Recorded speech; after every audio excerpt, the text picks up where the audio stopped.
Barker. Bonette is absent. Fox.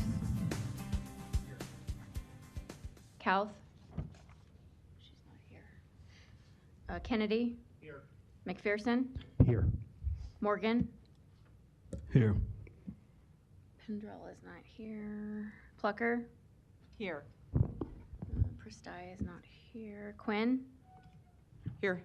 Reddick. Here. Salgado is not here. Sotolongo. Here. Kratz. Here. Okay, with that, we'll open up the meeting. First of all, I would like to mention is... I got missed. Oh, you are? Okay. I'm here. Sorry. Salgado is here. Just want to mention that the open meetings requires that we provide a copy of the Open Meetings Act. It's on the wall over here to my right. If anybody needs to or wants to look at it, they're welcome to do so. Approval of the minutes for the previous meeting. Is there a motion to approve the minutes from the previous meeting? Motion to approve. Second somewhere? Second. We don't do a roll call on that, do we? Yes. We do a roll call? Okay. Barker. I'll abstain. Bonette is absent. Fox. Kauth is absent. Kennedy. Yes. McPherson. Yes. Morgan. Yes. Pendrell is absent. Plucker. Yes. Prestai is absent. Quinn. Yes. Reddick. Yes. Salgado. Yes. Sotolongo. Abstain. Kratz. Yes. Motion passes. Next, we'll go on to consideration of charter amendments. With that, we have a number of them proposed on this agenda. Bernardo introduced most of them, and from there, Bernard, the first one's yours. Yep, the first one is a layover from the last meeting that we had. And the language that I had in the last meeting is kind of the first one on my page because I put two options. As you'll recall, at the last meeting, there was discussion about how the vacancy was filled and the desire to have a public hearing where the applicants could be heard. I attempted in writing this based on the discussion at that we had at this place to put something in place because there was also discussion about not only would the candidates have a chance to answer questions, but the members of the public might have a chance to answer questions. And that's kind of how I written. I know it reads a little clunky and it might be, I might still tweak the words a little bit, but I did get some feedback from Ms. Bonet on this particular provision. The one I drafted, as you'll see, the applicants, either the applicants for the vacant position or if there's more than three, the three finalists for the position would then answer questions from the sitting council members, and then I included and the public. Her suggestion was that the public not be part of asking the questions, but the public would be able to make comments at the public hearing. So that not necessarily directing questions to the three applicants, but that there would be a public hearing in which public could make comments as to the relative merits of the three applicants. And that seemed like a reasonable alternative. You have these two particular things, but obviously they can be amended. My hope was to try to capture what this convention was discussing at the last meeting and put something out there for discussion. So happy to answer any questions. Thank you. Public hearing. Anybody in public wants to discuss this, pro or against? If not, public hearing's closed. Comments, discussion from the committee?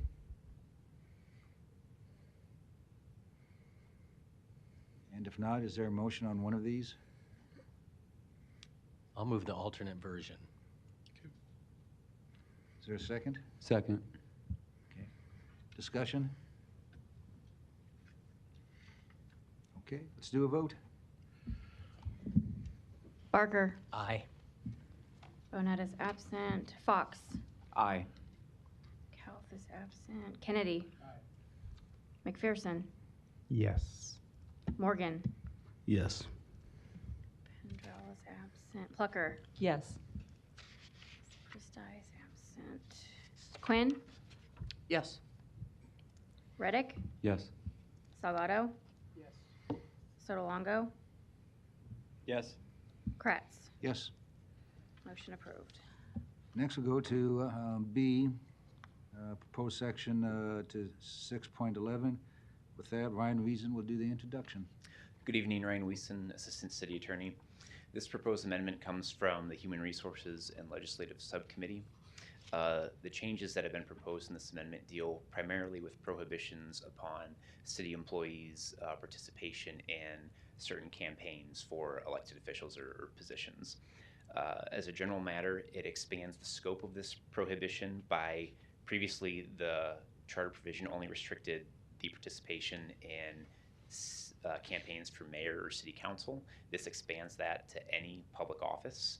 Additionally, there is language that was inserted to prohibit 3 individuals in the classified service who are directors, the city attorney, the fire chief, and the chief of police from taking certain actions, which would include using their uniform to publicly address or endorse candidates, using their title for the same purpose, or using their position. We analyzed some of these proposals under First Amendment considerations, because anytime you restrict an individual, anytime the government restricts an individual's speech, that may have some First Amendment restrictions. With specific respect to the limitation that's being proposed upon the 3 classified directors in the classified civil service, the city attorney, the fire chief, and the police chief, the prohibition on using that individual's uniform, that's already contained in this charter provision as it exists. And now that's also a very concrete example. I can look at a photograph or a video clip and say, yes, this person is wearing a uniform, or no, this person is not wearing a uniform. Same thing with that individual's title. It's very concrete. I can prove yes or no, this person has utilized that title, or this person has not utilized that title. There is a certain level of ambiguity, I feel, in the term position. What does that mean? Is there an expansive definition of it? Is there not an expansive definition of it? I don't think that the department has been able to conclude one way or another whether or not that ambiguity would violate the First Amendment, or whether that ambiguity could not violate the First Amendment rights of those individuals.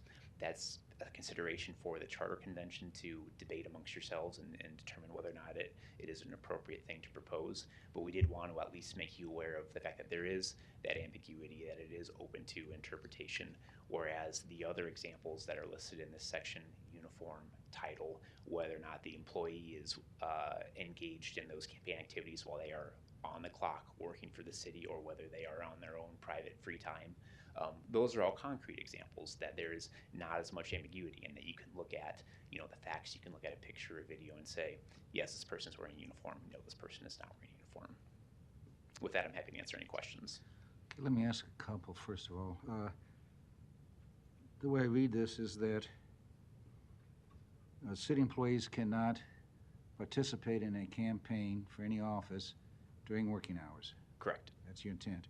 And then secondly, outside working hours, they can still participate. That is my understanding. Right. I read it the same way. But then secondly, with respect to those with 3 positions in the classified service, they cannot participate in any campaign at any time? Am I reading it correctly? As my understanding of it is from the Human Resources and Legislative Subcommittee, and if there are any other individuals who are on that committee who would like to chime in as to what their understanding is that in addition to all the other restrictions that are already there, that for those 3 department heads that are listed, there are some additional restrictions. Again, the first instance is the restriction of the uniform. That's not really an additional restriction, because that's already there for all city employees. It adds a restriction of the use of title, the title of city attorney of the city of Omaha, the title of police chief of the city of Omaha, the title of fire chief of the city of Omaha. Again, those are specific titles. It wouldn't necessarily prohibit, say, Mr. Kuzi, I'll use as an example, from saying, my name's Matt Kuzi, I'm an Omaha resident, and I'm an attorney, and I endorse that person. But it would prohibit Mr. Kuzi from saying, I am the city attorney of the city of Omaha, and I endorse this person. It adds, again, with the specific language that the subcommittee has proposed, also the idea of position. Position is not really defined, so what does that mean? Do you take an expansive view or an expansive definition of position, or do you take a more limited definition of position? Those are kind of open-ended questions at this point.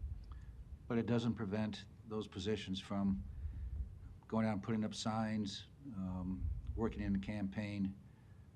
You're just talking about publicly endorsing somebody. Is that correct? That's my understanding. So long as that is occurring off-duty, not using city resources, not using city time. Okay. And in addition, from the HR and legislative committees, subcommittees position, they're not using the influence and power of their role.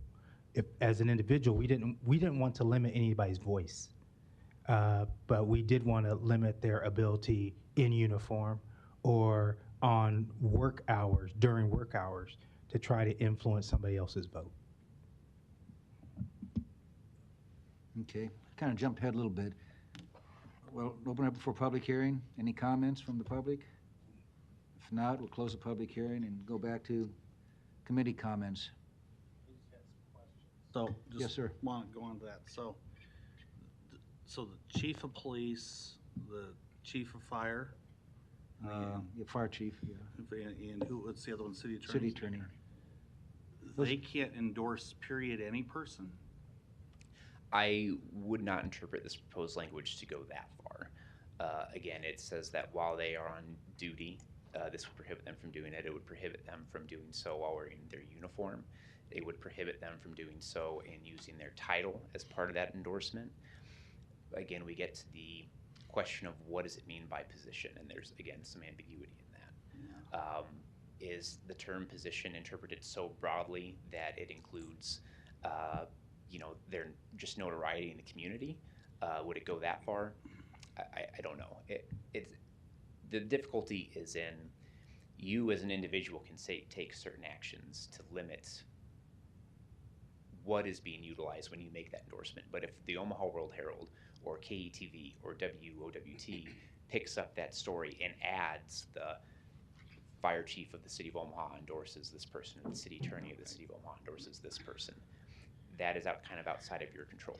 Yeah, I guess as a lawyer and someone that's actually taught First Amendment and constitutional law at Creighton, I kind of go back and forth in my head about what you can and can't do. I mean, I had somebody one time in my role as a school board member saying that I can't endorse other people based upon me being a school board member, and I hold my own title. I can't speak for Millard Public Schools and says Millard Public Schools endorses it. I don't get that opportunity, but because of who I am, my knowledge and my experience, I think that's a limit on free speech. I guess that's my concern is, should you wear your uniform when you're making the endorsement of the organization you work for?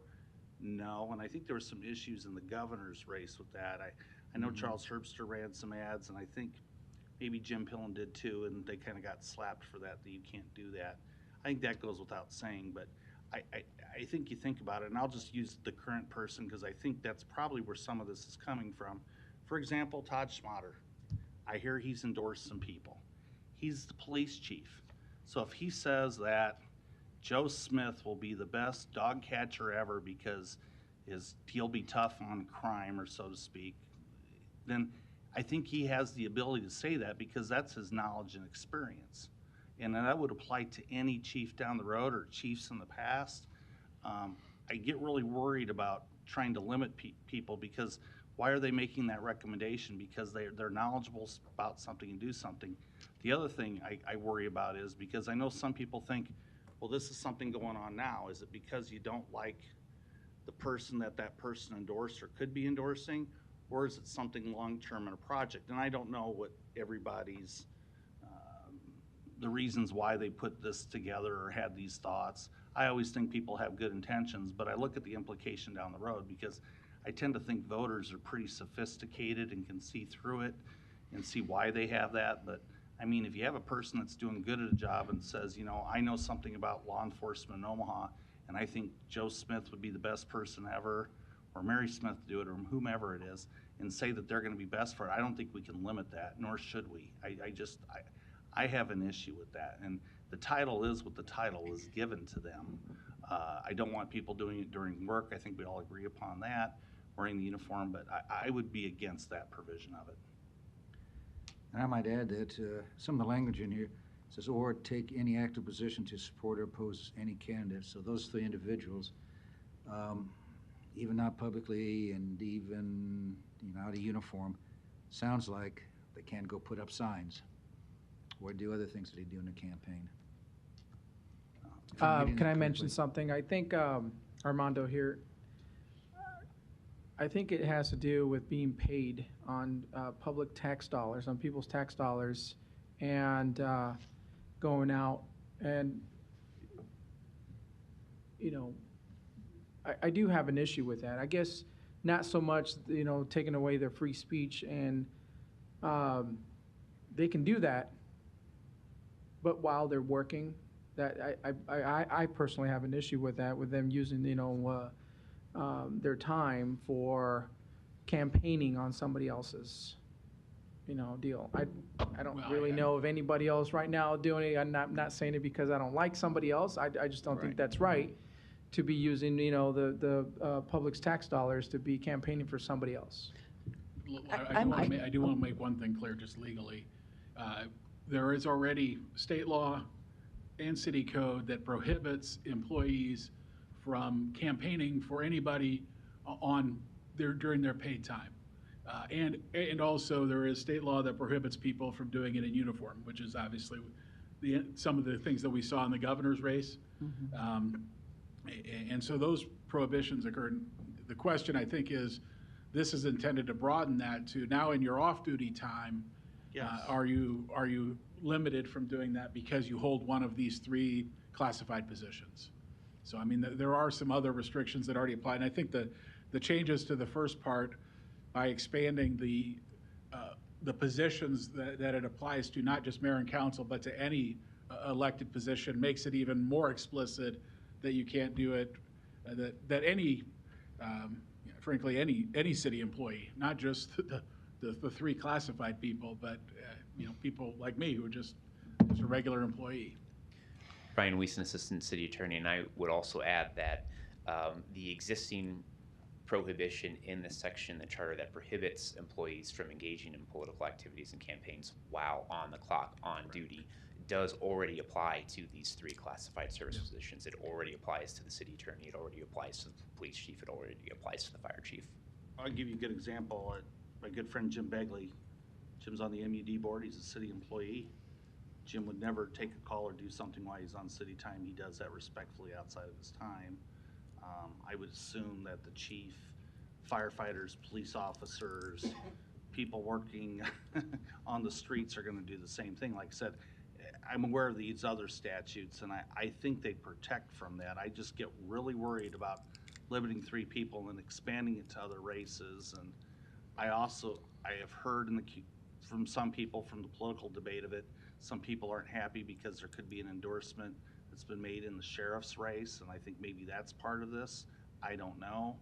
And some people in the community, but the problem is I don't look at it who's doing it now or what it is. I'm more looking at what the impact is, because the guy that may be in there now, the next one could have a totally different opinion of who they would vote for or support. So I'm just going to jump in. I appreciate the clarification. Again, I agree with Armando that when you're on city time, you shouldn't do it. Shouldn't do it in your uniform.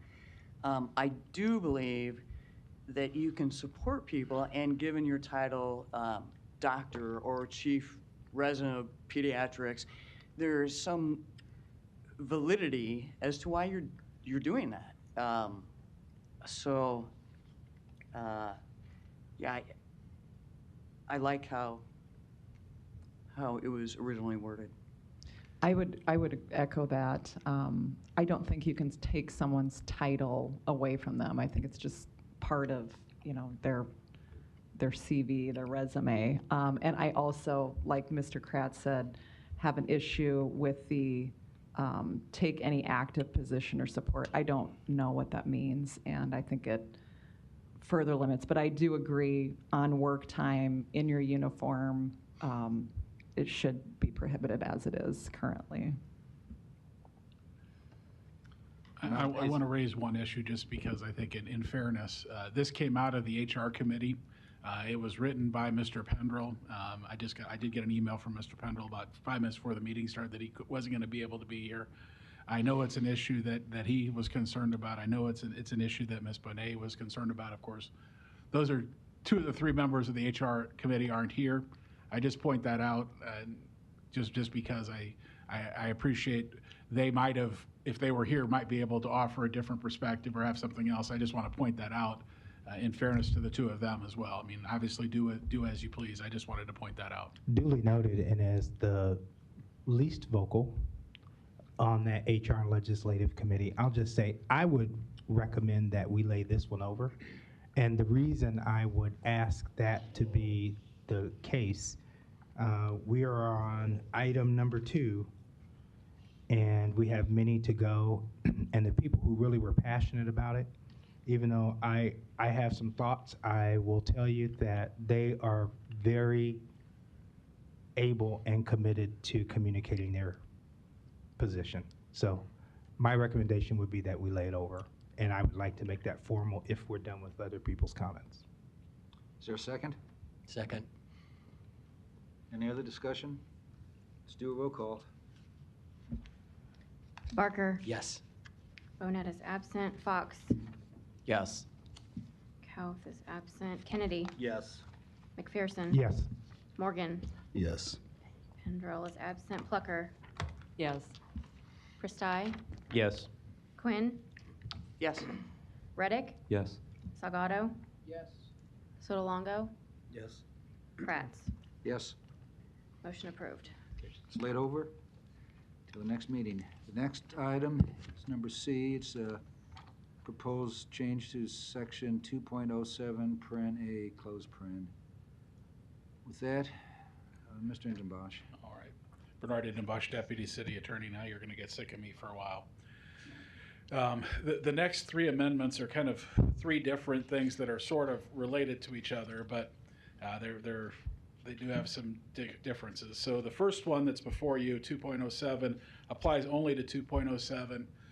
And this was, the mayor made a recommendation to the Charter Convention that the provision in 2.07A regarding her absence to the city before she needs to notify the city council president be 10 days. There was some discussion in the administration and mayor's subcommittee. I know they've talked about this a fair amount. This language comes out of their couple meetings and a meeting that I had with them this past week. The intent of it is that if the mayor is absent from the city for a period of more than 5 business days, or request the president to act as mayor. There could be situations where the mayor may be out of town for a couple of days and may want that situation where she's not going to be able, he or she, and I'm saying she because obviously that's the current mayor, but this is obviously not written for an individual mayor, it's written for all, or if they were disabled as provided in section 3.06, this would allow the mayor to remain and serve as the mayor for that period of time. If it was 5 business days or less, unless they requested that it go to the council. I think this is intended to recognize changes in technology, changes in accessibility, changes in being able to do things that have occurred as a result of technology and quite frankly are probably going to continue to accrue as technology changes. So that's section 2.07, the first one before you. Okay, we'll open the public hearing. Any comments from the public? Public hearing's closed. Comments from the committee? Prestai, is it possible to have Bernard, I know that there are 3 separate agenda items, so it would be possible to have Bernard read off all 3 of these since it seems I was just likely that gonna, we should only do one of these? I was gonna suggest that too. Okay, that's fine. Go I'll ahead. address the next one, which is another amendment to 2.07. The first part of that amendment is exactly the same as what we have here, which is making the change to 2.07A for the period of 5 business days. The second part, again, was at a request of the mayor, and we had a relatively clunky, nice legal word, but clunky process for declaring the mayor as disabled that required calling an outside committee and doing some of the other things. The suggestion was that we should mirror the 25th Amendment of the United States Constitution, which provides a process for declaring, in that particular case, obviously the president, but in this particular case, we're talking about the mayor. The mayor could transmit that they're unable to discharge the duties, and therefore you would end up having the duties are then performed by the council president as acting mayor, or in a situation where the majority of the mayor's cabinet, and the section to 3.8 references the section of the charter that details and lists the members of the cabinet, where the members of the cabinet felt that the mayor was unable to perform their duties, again, would provide that position. And then there is, if the mayor wants to challenge it, again, it allows the council to decide on a 2/3 majority as to whether or not the mayor is able to discharge their duties. So this is very much mirrors the 25th Amendment of the United States Constitution as far as a process. The hope it would be less clunky in those situations where a mayor would be unable to perform or discharge their duties as a result of some condition. So that's part number two. Part number three is a little bit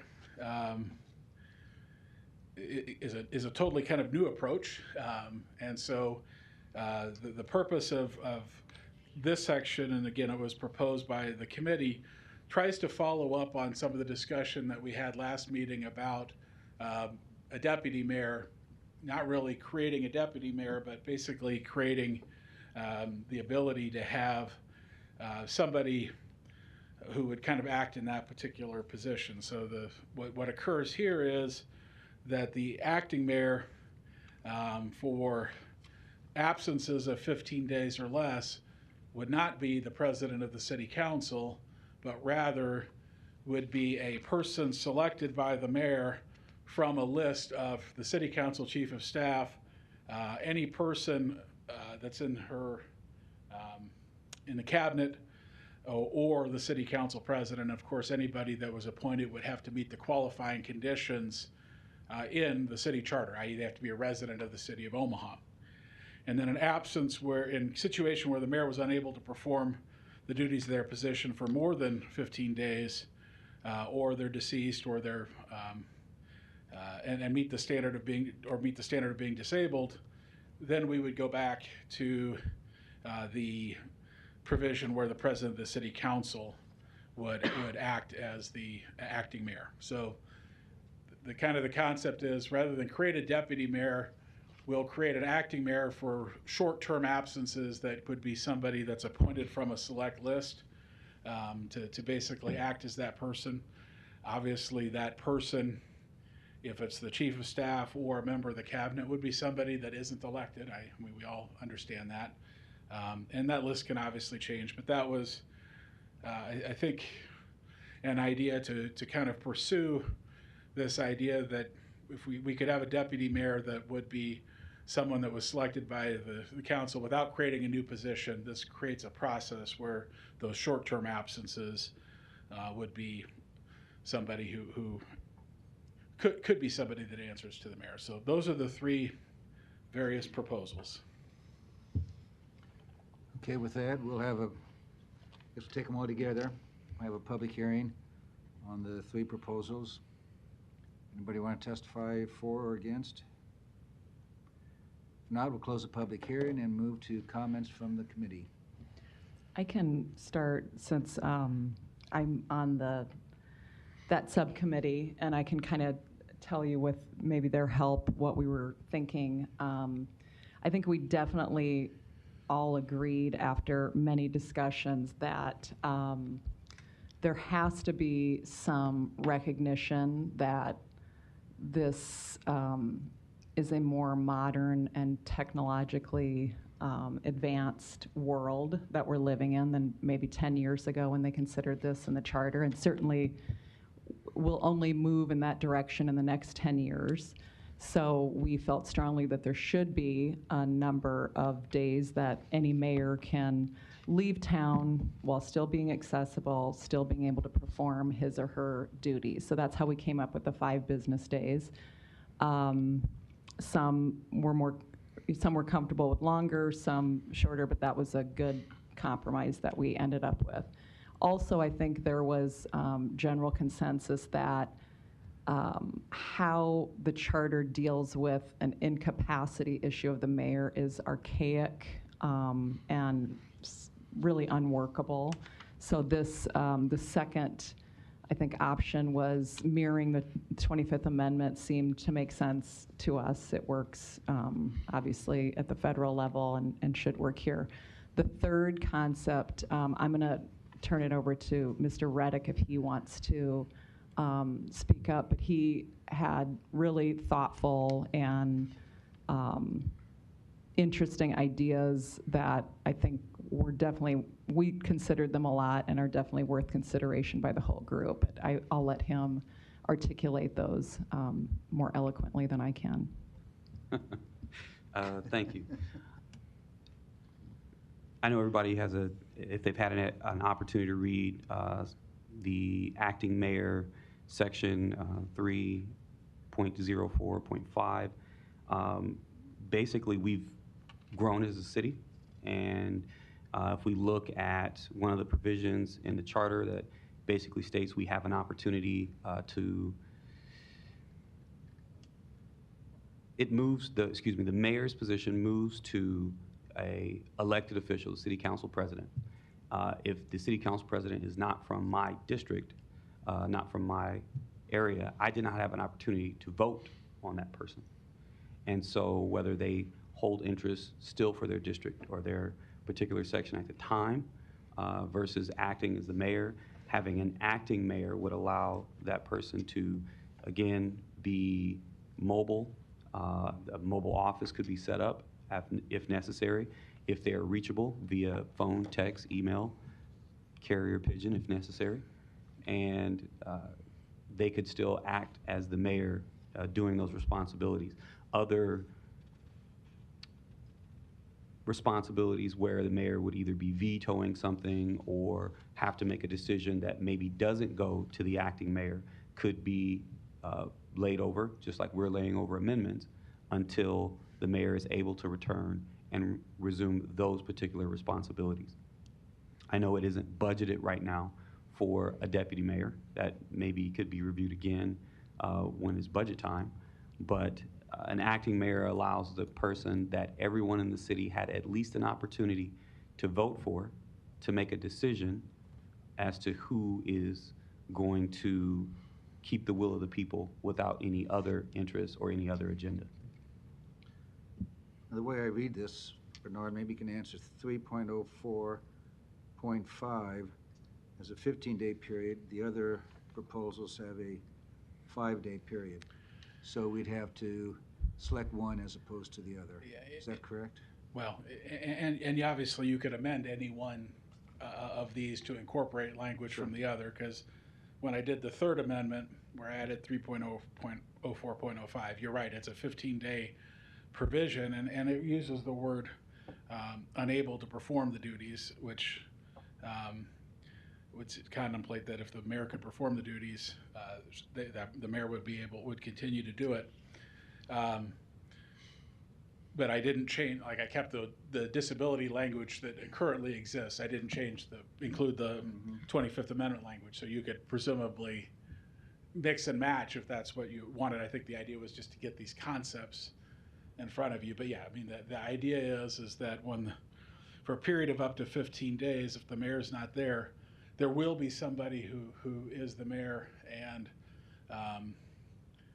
for the reasons that Mr. Reddick expressed,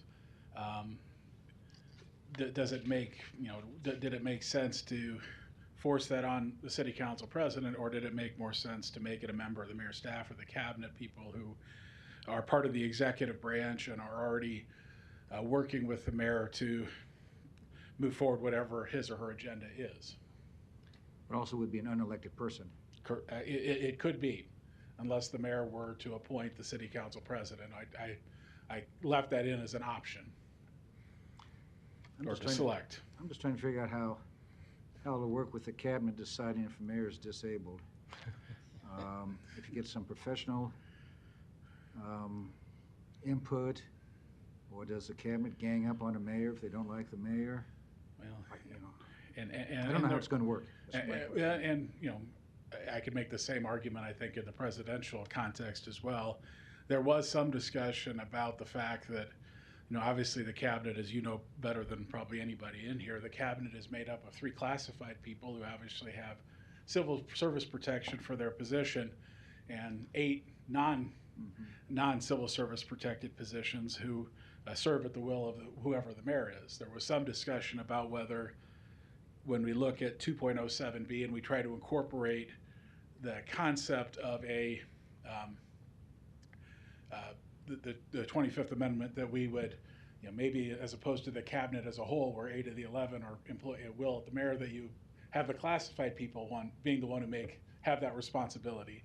Obviously, 3 is a very small group to make that, and that was, I think, one of the reasons that we went. The suggestion was to go forward in this way. But you're right. Ultimately,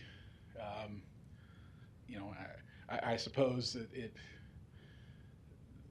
if people had a bias, the majority of the cabinet had a bias, they would presumably have the ability to recommend it. Now, the mayor does have the ability to respond, and ultimately the council is the entity that would make the decision as to whether or not the mayor is.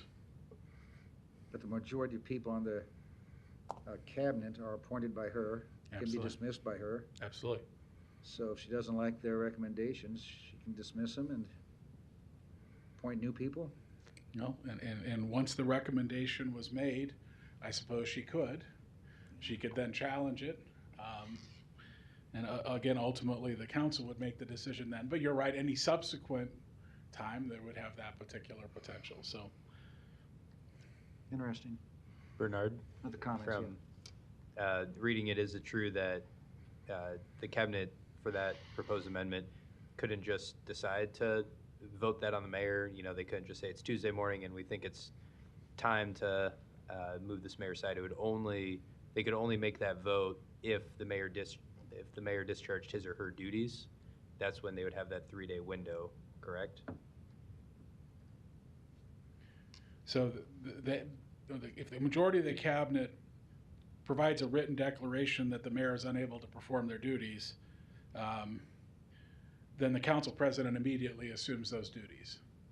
The mayor then has a window where she can say, she provides a written declaration that she can, or he or she can perform their duties. And then when that's transmitted to the mayor, then they will resume the duties, absent, of course, as you read it again, another transmittal from the council within 3 days. And if that occurs, then the city council has to decide within 48 hours. And again, the language is an attempt to convert what the 25th article of the Constitution and put it into charter language, and that's net effective how it would work. I'm really comfortable with entrusting that responsibility to the cabinet, precisely because they're appointed by the mayor. They're not going to gang up on the mayor unless the mayor is catastrophically disabled, I think. And not to interrupt, but I was just going to say, I mean, aren't those the people who are working with the mayor the closest on a day-to-day basis in a better position to ascertain whether there is that kind of issue, as opposed to, you know, this the city council calling 3 random doctors and the mayor having to submit to those exams. I mean, that just is. But yeah, I would agree, precisely because those are the closest people to the mayor, they would have the best ability to judge whether there was an issue. Bernard, did you have a chance to look at how Lincoln does it, or does anybody know how Lincoln does it?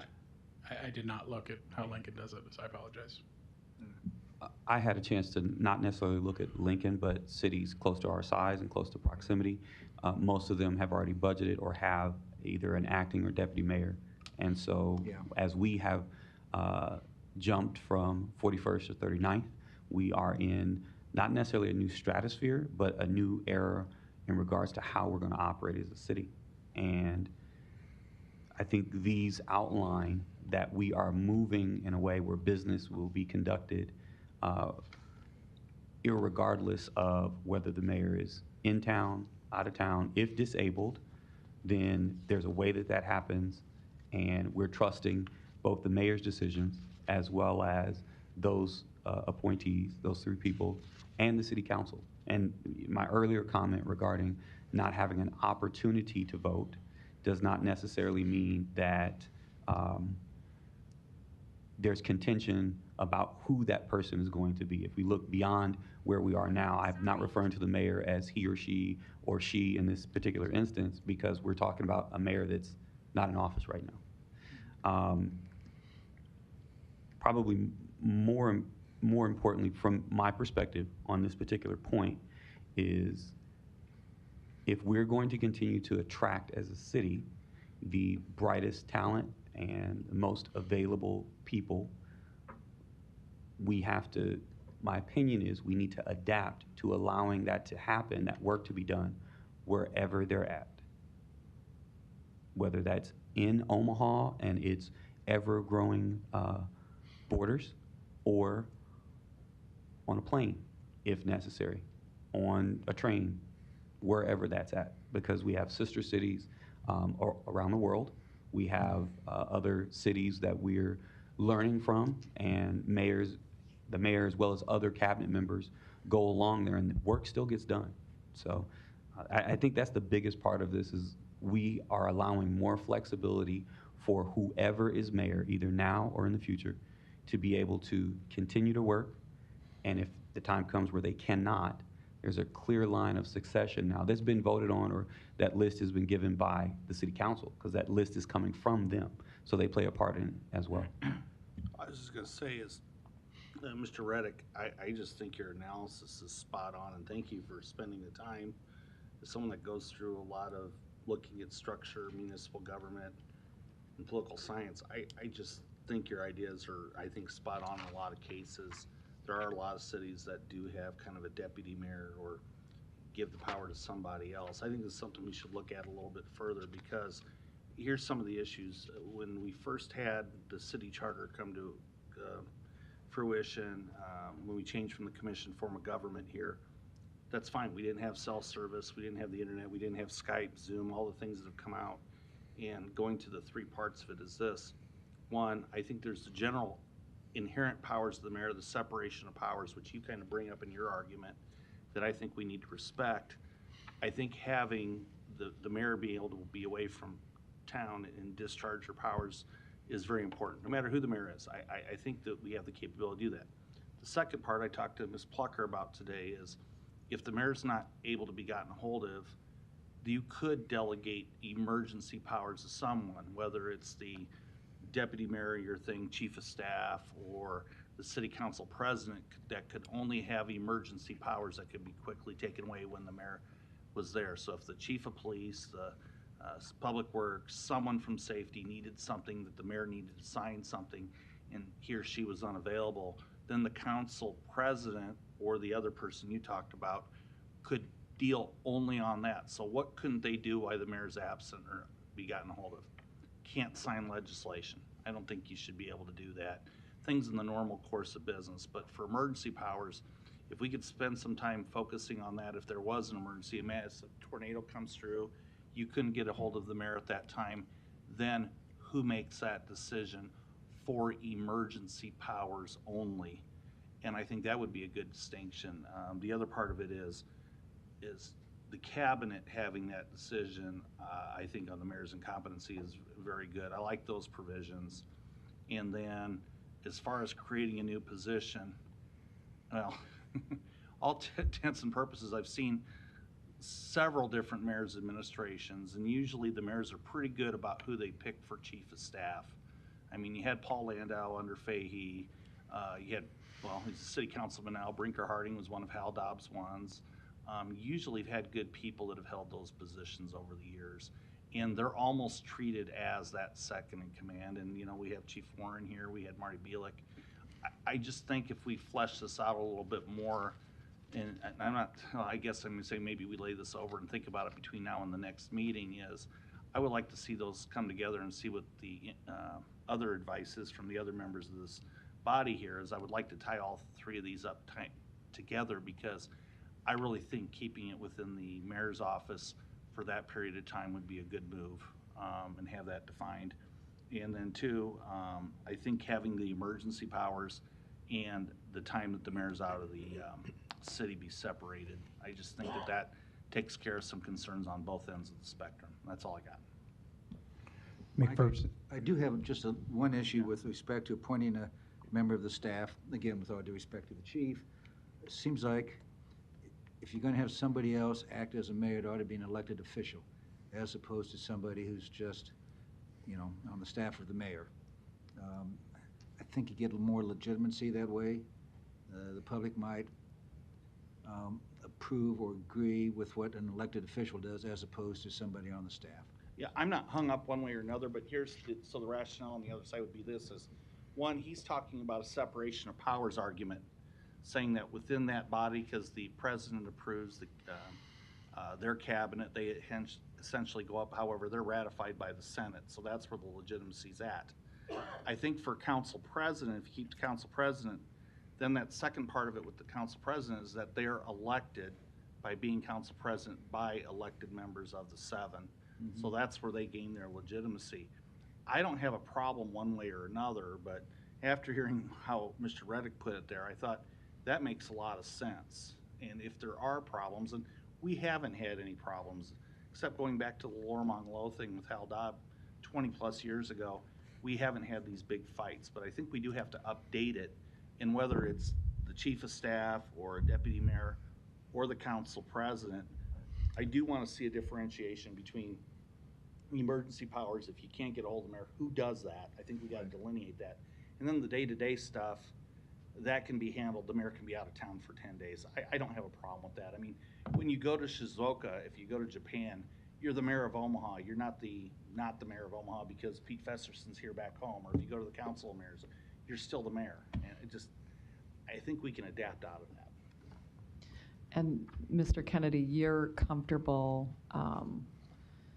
you're saying if there is an event where the mayor is out of town and not, and we kind of talked about easily accessible, readily accessible, some term like that, and I don't know that you want to put a time frame on it, but that's when you're talking about there's emergency powers that could be conferred on whoever we determine, but not other.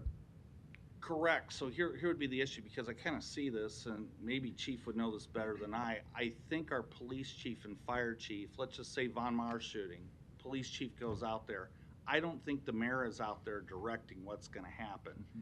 I think of more of the tornado in Omaha and directing resources, that type of thing. If for some reason the mayor is trapped, her house collapses, or she's out of town or something like that, and nobody can get a hold of her, then, and something emergency has to be made because there's indecision in the cabinet and or how to respond, then I think the next one up is the council president, or as someone, Mr. Reddick, stated, I think that's what you have, but it's only for that emergency. It wouldn't be for anything else. You're not going to sign a contract, a redevelopment agreement, or anything like that, but specific to the emergency. And then when the mayor is back, he or she can make the change to rescind that decision or do that. I think what we're taking care of is, I think everyone's worried about the tornado or the blizzard scenario, right? Yeah. And Mr. Kennedy, we did talk at length about that in our subdivision meetings. You know, what happens in the emergency? What happens in the Von Maur shooting? What happens in the fire, you know, the historic fire that just occurred? And it was clear through those conversations and other conversations subcommittee members have had with those people that would be in charge of those disasters, that it is not the mayor's job to go out on scene, you know, to show up at Von Maur while there's, you know, an active investigation going on. So that's where we got more comfortable that, you know, yeah, as long as the mayor's able to direct personnel and, you know, provisions where they need to be, that having the face at the emergency, which is kind of what we got caught up on, I think, the first time we discussed this, in a larger, with a larger group. So it was good having that perspective that, you know, the mayor's not going to run to the site of the 5-alarm fire and get a hose and start putting out the fire. Yeah, I think the concern is if you can't get a hold of the mayor.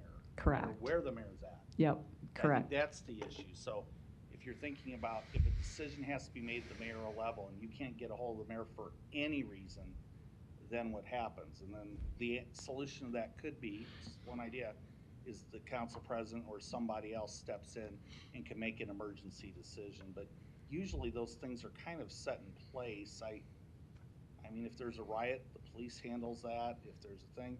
But there may be something, and I'll give you I hate to use this example, but what happens if something major here, there's civil unrest?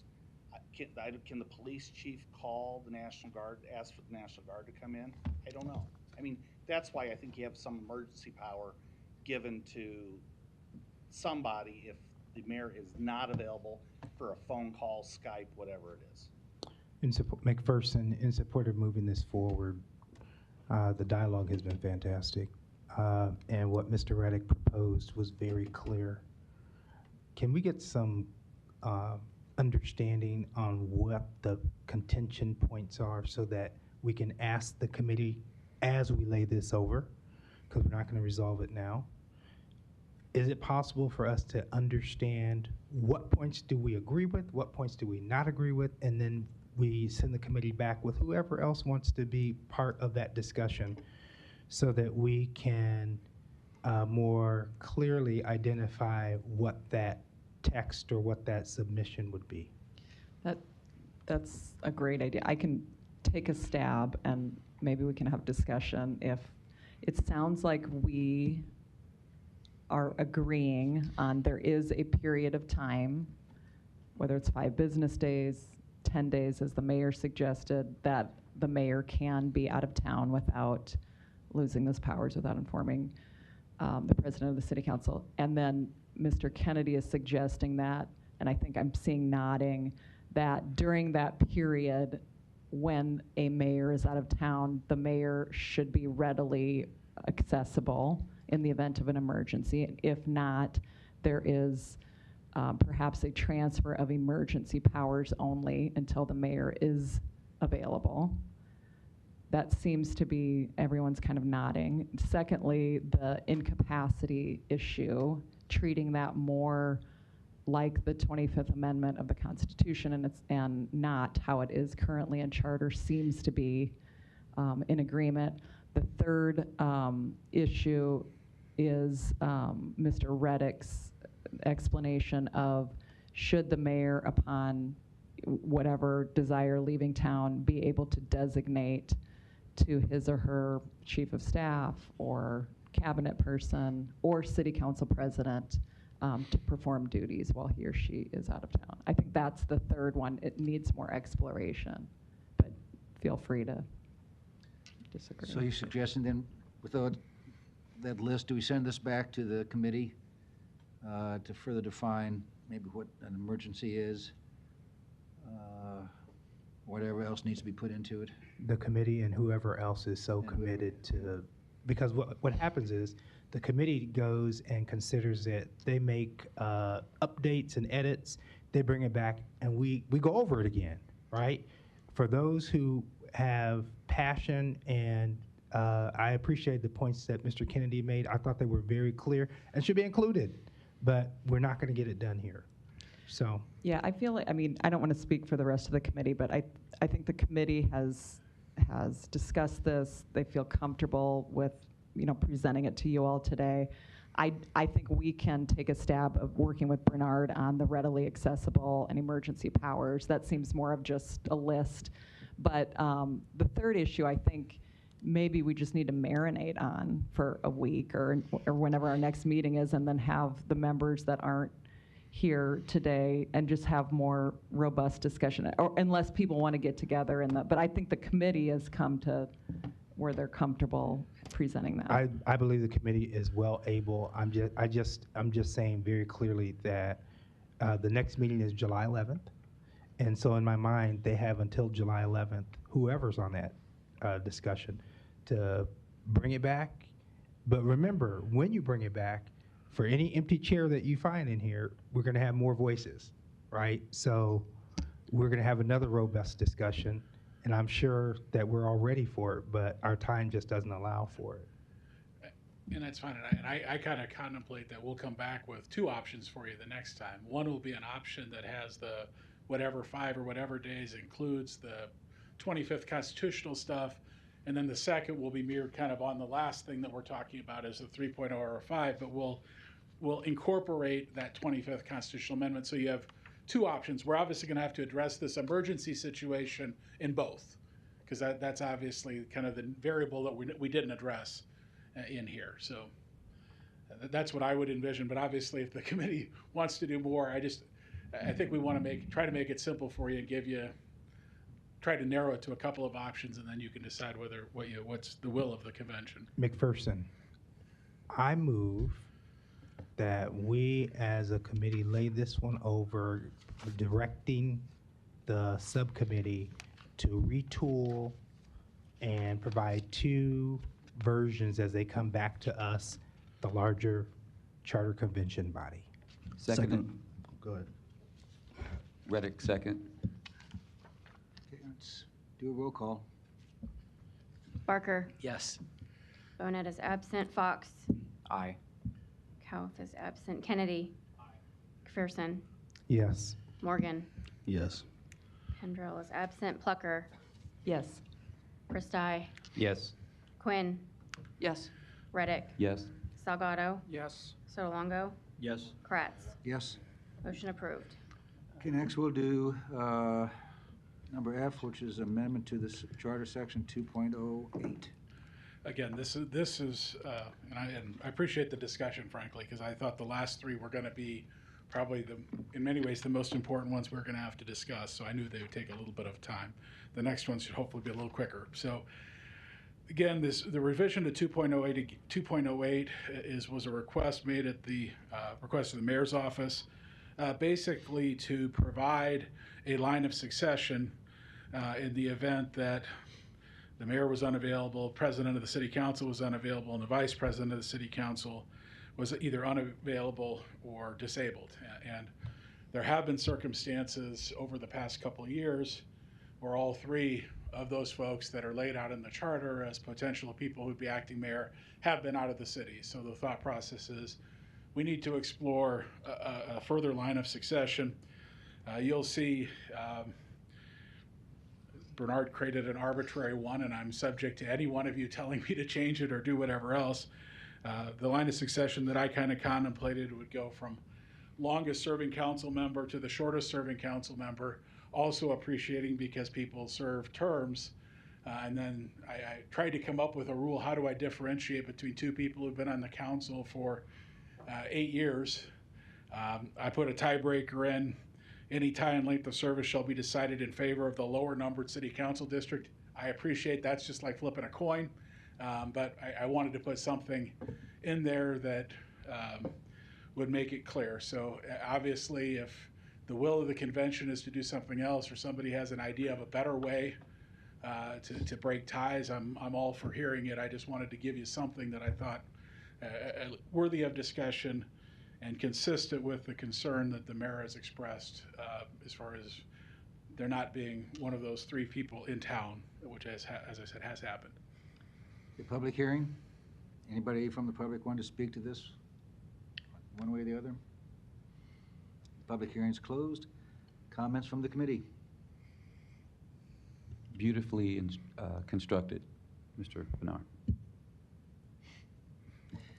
My only comment would be it's well written. I just, the last part, I don't think the tiebreaker should be based upon the number of your district. And I know you just put that in there for thought.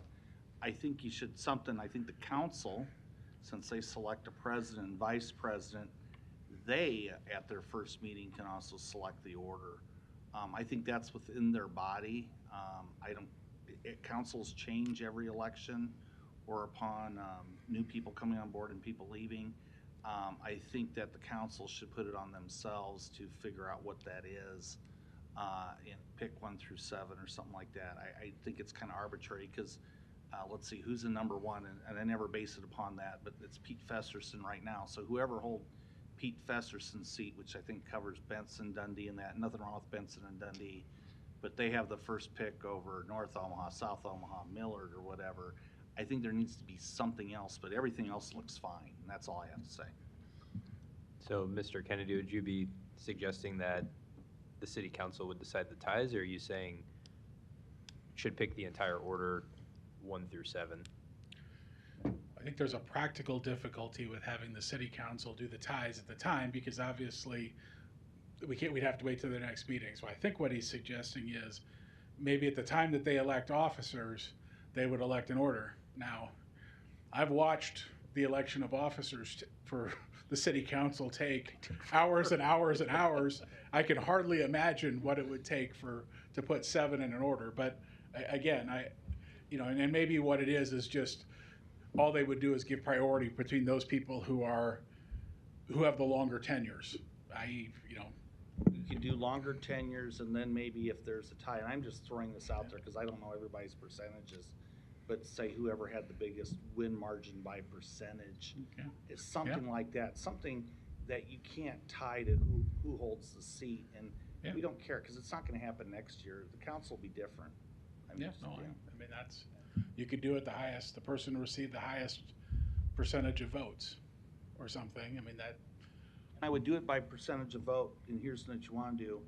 We do have a disparity over a period of time of certain wards voting, and that would probably put Ward 2 probably as always at the end, because they usually don't have the highest numbers of people voting, and I wouldn't want to have any ward put at a disadvantage or district put at a disadvantage, but the margins could be different, and I think that's probably a better accurate measure than just have total votes, because I wasn't going to say total votes. I was just saying no, the but I was highest just saying percentage. for people to think about why you would want to have percentages, that would be better than number of votes. So McPherson, it sounds like everything looks good, except we need to come up with the mechanism.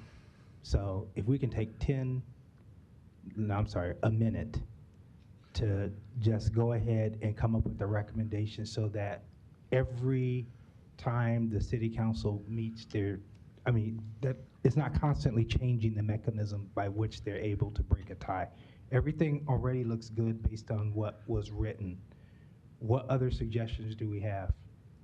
Barker, I think we should flip a coin. We're imagining an emergent situation where this has to be done quickly. I think you should flip a coin. The coin is an age-old tradition. Lots are in the Bible. Shouldn't it just be set at the new legislative term, or once all city councils are seated, or in the case as we recently had where you had a new appointee, that then the line of succession would be updated at that time? Wouldn't that be the cleanest way, so that no one has to flip a coin or look up any of these things in state of emergency? It would just be well known internally. Yeah, I think there's a practical problem with trying to get them to vote. I mean, that's and so I do appreciate the game of chance of coin flipping, which and that's fine. I mean, whatever mechanism the convention thinks, it's fairly easy to write. I do think it would be difficult to have them rank people. One, the hope is this doesn't happen very often, but two, just the minutia of the decision making or whatever else. I'd hate to have a 2-hour contested vote over who gets to be third, fourth, or fifth in the line of succession for something that the likelihood would never be. well, if you want to leave it this, because I'm familiar with some different election laws, so if you want to break ties, a couple different ways you can do it. You can use the percentage method that I set for you, that everyone would know in advance. Or the one that's out there is if you have 3 or 4 people, it's deck of cards as opposed to a coin flip. And there are elections decided in this country by, if there's 4 people or 3 people, it's whoever has the ace, and it's in order. So if we want to narrow it down, I'm just throwing that out there. If you guys want to leave it to percentage of vote, that's one way. Or if you want to flip a coin, I think probably if you have 3 or 4 people that were elected at the same time, you have 52 cards. Someone's going to have a high card, someone's going to have a low card. then McPherson, we're gonna have to argue about the suit. Look, y'all, we are, we are spiraling, okay? Everything looked good except for what would break a tie, right? So, Does anybody have a I mean, Yeah, that's how good. about percentage of vote? Does somebody have a motion? Let's get this. Okay. hey, I was gonna make one. Yeah, I ain't wanna there you cut go. people off. Go for it. Just last question, and it's a very simple question, so I can only have to do this once. Do you all care on percentage vote or coin flip? I mean, do you care? Okay. Okay. McPherson, I move that we move forward with item 4F, proposed amendment to Charter Section 2.08, with a modification to the wording where we include by percentage of vote or however it was worded. Please, let's not argue about that. Period. And that's with respect to the last sentence. Yes, sir. Last sentence.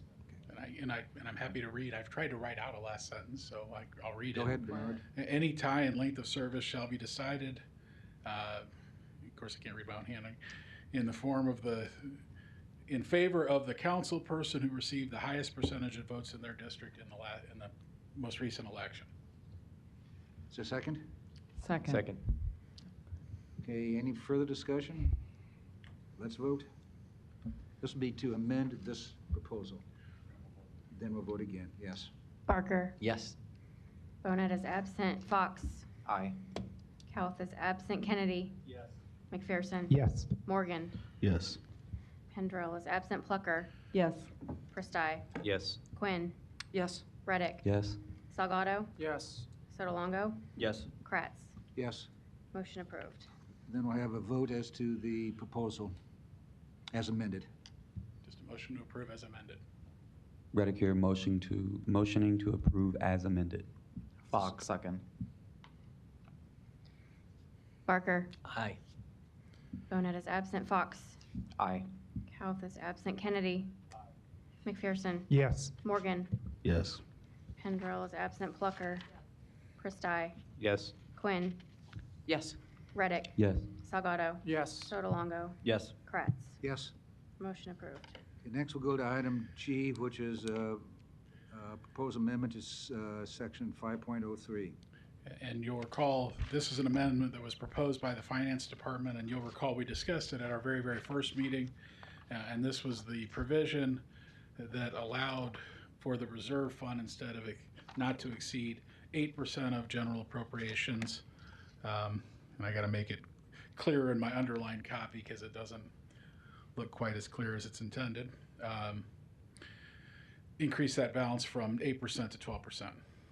And that language is found in the last paragraph. It's in of this paragraph proposal. 10, right at the very end of paragraph 10 of 5.03. Public hearing?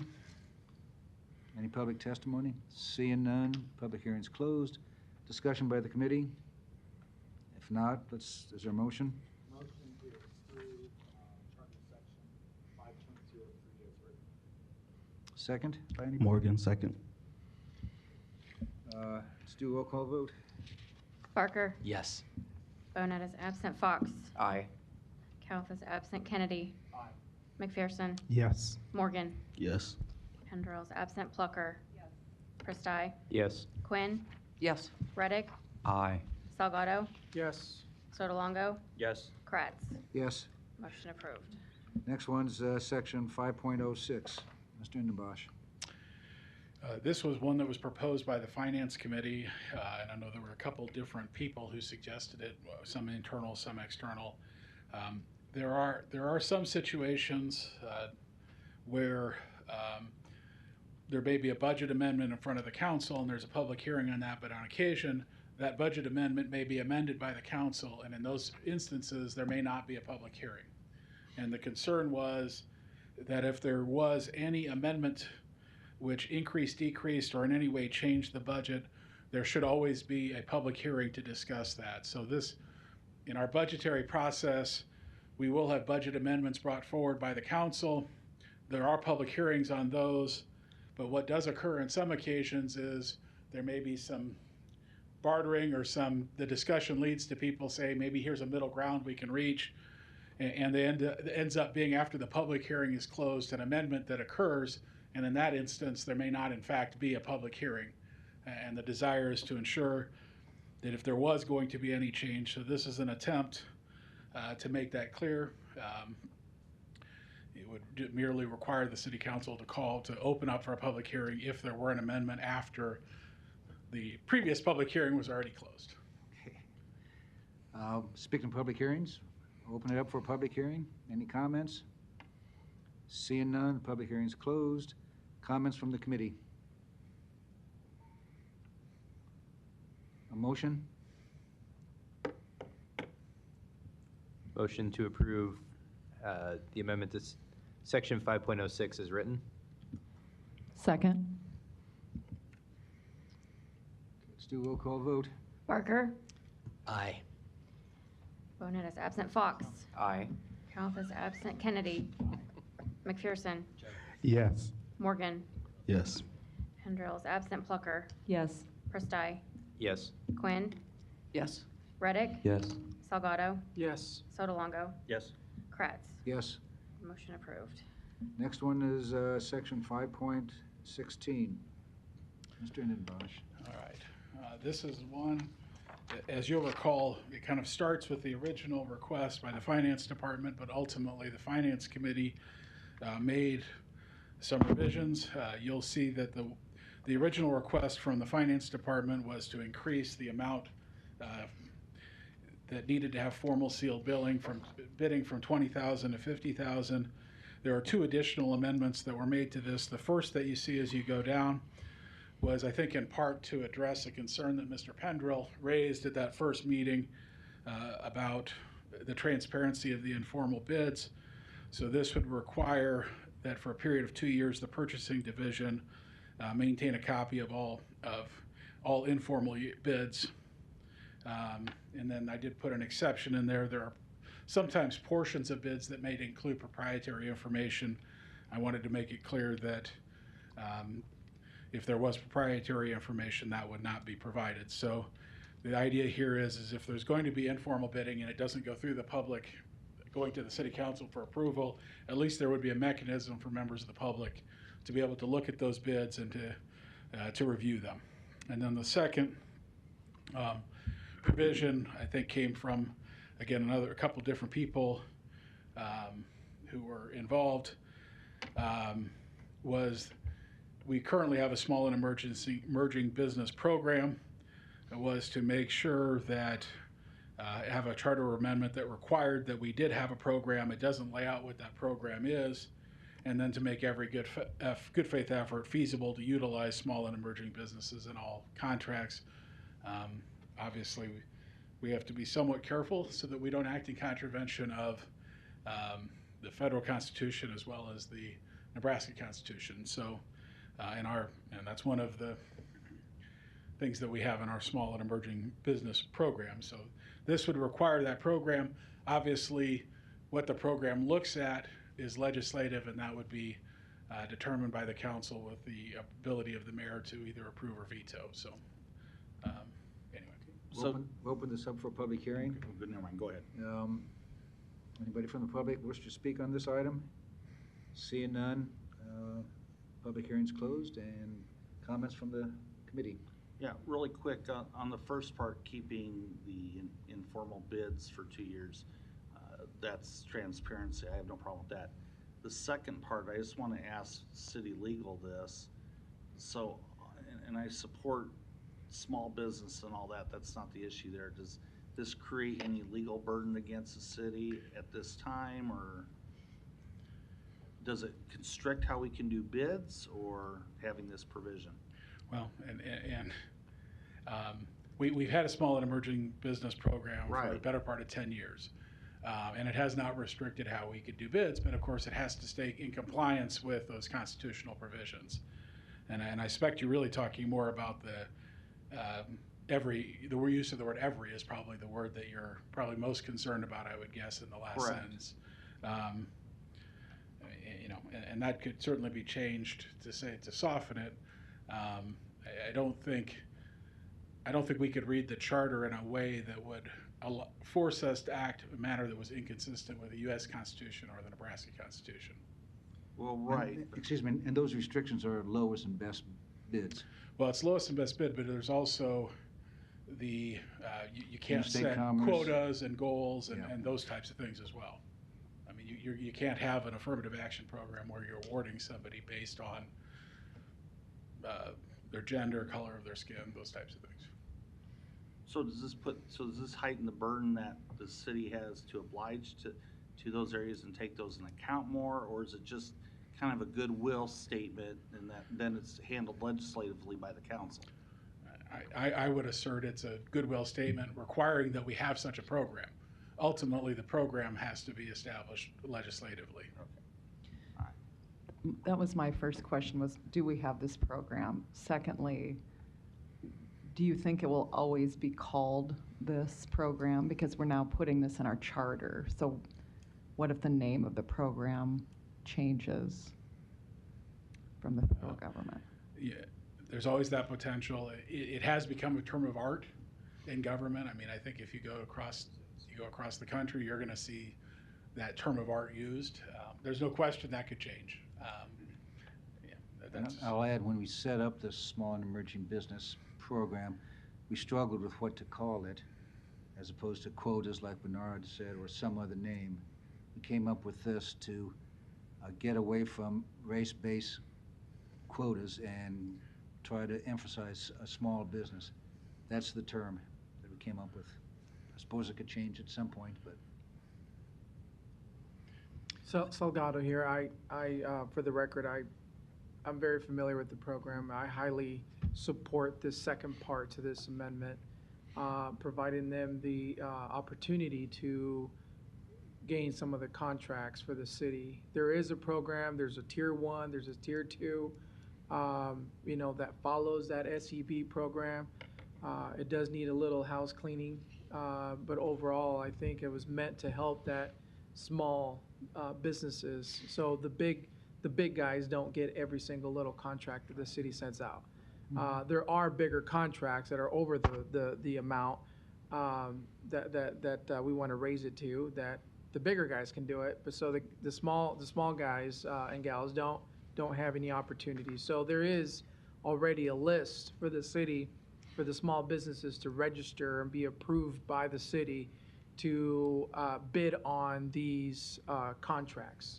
So, the best and lowest, right? So I highly recommend that is definitely put into the charter. Other comments? Barker, I gather there are city employees who are really advocating for a lift in the purchase amount to $50,000. I was really persuaded by Mr. Pendrell, who's no longer here, that $50,000 seemed like too high a figure based on his experience of what happens in Lincoln.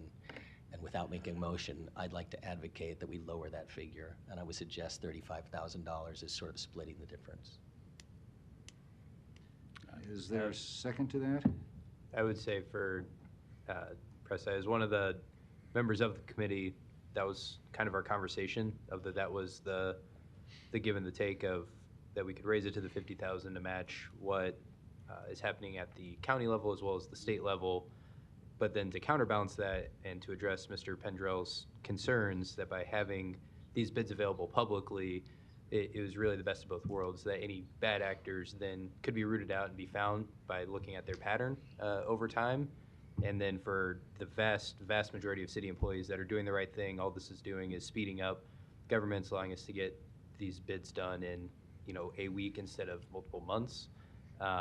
That they would just have more freedom to continue executing on their jobs and waste less time on busy work at the end of the day. I think that the concern you brought up, Andrew, about that, dealing with the amount, I think 50,000 is reasonable. And I understand Mr. Pendrell's concerns, and I think having the documents available to root that out, if there's a pattern practice, Sunshine will hit it. But the second part of it is inflation. So when was the $20,000 started? 1956. Yeah, that would be well over $100,000, I would say, And as someone that works with organizations that have to get quick bids and contracts, you create more bureaucracy. So I'm fine with the 50,000. Is there a motion on that? No. On the 35, was there a second? Okay. Okay, hearing no second, the motion fails. Any other discussion on this point? One question I had for Ms. Plucker was, when we suggested this change, we very much had in mind that the city has an existing program here, and so that's where the very explicit mention of that came in. Would it make you and potentially you, Mr. Kennedy, feel more comfortable if we change that to instead reference broadly a program targeted for small and emerging businesses instead of directly referencing that program by name? It sounds like this program is well embedded, and Mr. Kratz said they carefully considered the art of what to name it, so I'm comfortable moving forward with how it is. I would make that motion if one is needed to. Do we need the motion to? Are you making that motion? Yep. Motion to do what? I would make a motion to accept the language in. As written. As written in 5.16. Okay, Somebody just seconded it. Yep. In my row, mind you. okay. Any other discussion? If not, we'll do a vote. Let's go ahead with the vote. Barker. Aye.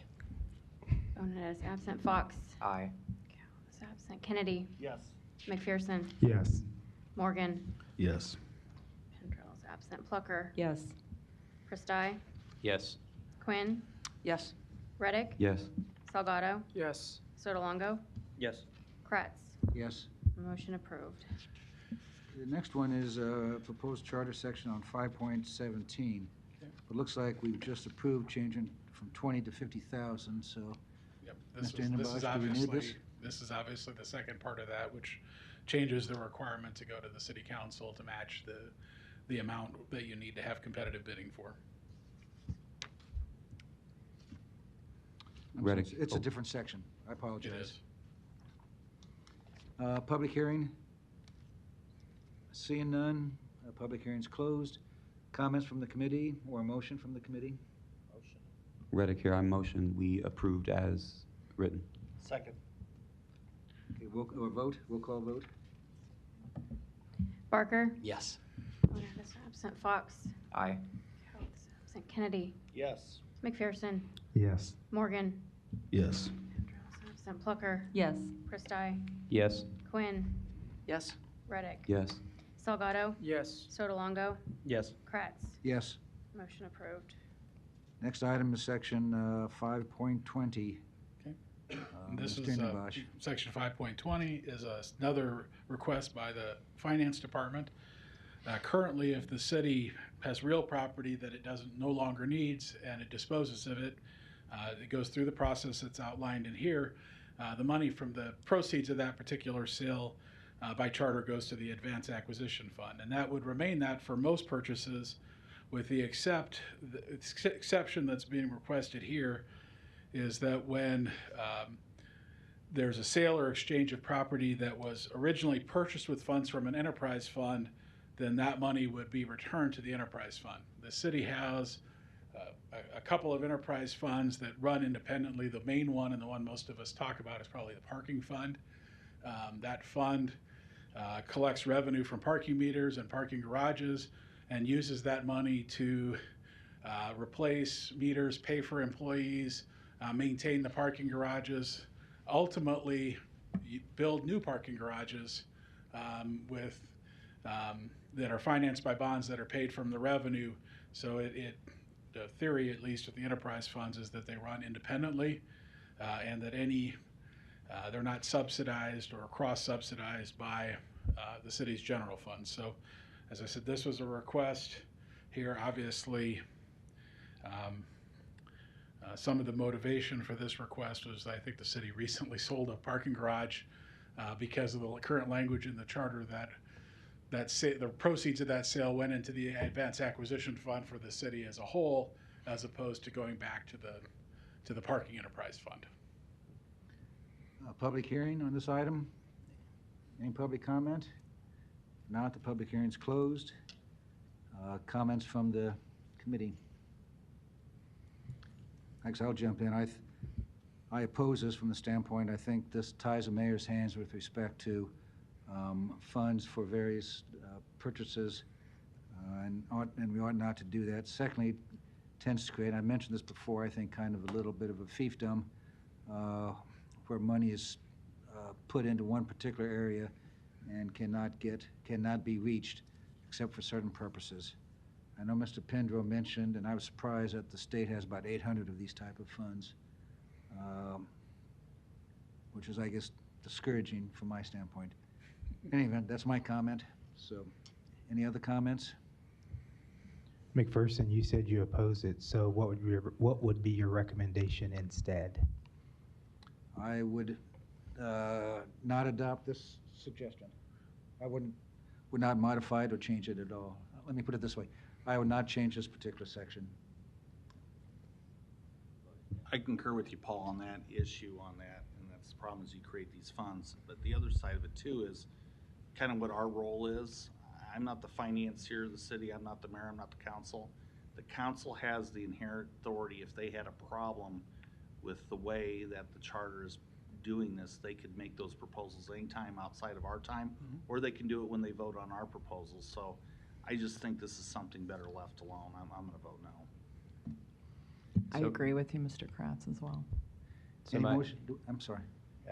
Preston, my question here would be, and sorry if we're retreading water from when we had this discussion before, but since these are separate enterprise funds, if said enterprise fund, just to not throw department names out there, bought a building and then they disposed of that building so that they could purchase a new building, they would have to pull for that new building that they'd be purchasing, not from the proceeds of that previous building, but from their funds that they're making revenue from, correct?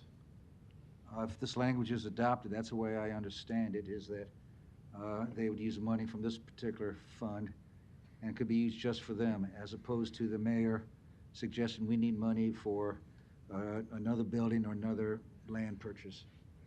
She would not be able to do that. Yeah, I think to answer your question, historically, if the money was an advanced acquisition fund, if the mayor wanted to use the fund to buy a parking garage, she's been able to do so. If the money is now in that parking enterprise fund, it would be limited. I think that's the point that Mr. Kratz was attempting to make. And so I guess my question is that once the enterprise fund is set up, they are self-sufficient to a point, but the city could still acquire property or other things on behalf of said enterprise fund. It's not that they're, cut off from their parents, so to speak, and they're off in the real world on their own. Well, I might add, some of those funds are not self-sufficient. The golf fund, for example, is not, and there are probably a couple others. So, I mean, So I Longo think here- theoretically they're supposed to be self-sufficient, but the reality is that there's And I probably just not. know in certain governments or entities, they are treated fully as self-sufficient, so. I'm sorry. I Make apologize. first. That's fine. So DeLongo, my question would be, purchase of any land or existing property to redevelop as a parking structure that will be city-owned, is that going to come out of an enterprise fund that is related to parking revenue? Well, I think that's what the planning department is hoping to accomplish in part by making this recommendation is the proceeds from sales would come in and then future purchases would come from there. That doesn't mean that that always would be the case. The reason I bring this up is that we have a streetcar project that's going to be obviously occurring over the next few years, and strategic parking is going to be a concern, and so the city will be active, I'm certain, in acquiring property to create strategic parking along that line, and I want to make sure, I guess, that that's not hindered in any way and that the funds are readily available. Do we see those threatened in any way? That would be my question. I guess from my standpoint, the way I see it is that if we keep it the way it is now, that the city as a whole can provide the funds for the parking. Otherwise, there's an argument that it will be limited to the enterprise fund. So I think you have more flexibility if we do not adopt this change. So basically, McPherson, keeping it in the advanced acquisition fund, right? And everything is underlined. We just reject the, right? Well, no, we're not gonna table it. We would reject it, Yes. right? Motion to Motion to deny, deny. thank you. I don't have my little notebook, I should have had that. Is Thank there a you. second? Let's do a vote. Yeah, yes. Kennedy. Correct. Barker, Yes. Bonet is absent. Fox, Yes. Kennedy, McPherson, Yes. Morgan, Yes. Pendrell. He's absent, sorry. Plucker, Yes. Christi, Yes. Quinn, Yes. Reddick, Yes. Salgado, Yes. Sotolongo, Yes. Kratz. Yes. Motion approved. Okay, the next one is section 5.21, disposal of personal property. Mr. Indenbosch. All right, this was another amendment proposed by the Finance Department, and I'd call it probably a cleanup amendment. The city entered into an interlocal agreement with Douglas County, I believe it was in 2008, for Douglas County to perform its purchasing functions. So there is a purchasing division that serves the city, but it is not a purchasing division that's under the authority of the finance director. It's under the authority of Douglas County, and we provide some of the funding for it. So the purpose of this, we've had this provision in our charter for a long time. Whenever there's personal property, i.e. personal property that departments feel is no longer useful, we see it, for example, with bulletproof vests that may have expired. Police department wants to dispose of those things. There's a process outlined in here that says you have to go through this process in order for it to be disposed. There is also an ability to potentially donate it, and that's laid out in here as well. But basically, this is to remove references to the purchasing division and the purchasing agent who, though there is a purchasing division and a purchasing agent, they're no longer city employees or a division that's under the city. Instead, it's now, the request is to make it the finance department and the finance director. Public hearing. Seeing no comments from the public, we'll close the public hearing. Comments from the committee? Or is there a motion from the committee? Second. Roll call. Barker, Aye. Fox. Oh, he's absent, okay. Calv is absent. Kennedy. McPherson, Yes. Morgan, Yes. Pendrell's absent. Plucker, Yes.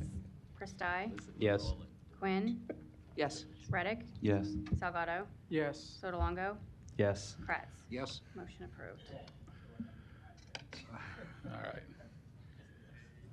Okay, Mr. Indenbosch, the next section is The next item is 5.23. section 5.23, and I will acknowledge that there is a typo in the first sentence. It says the city treasurer shall, obviously the word be is missing, BE.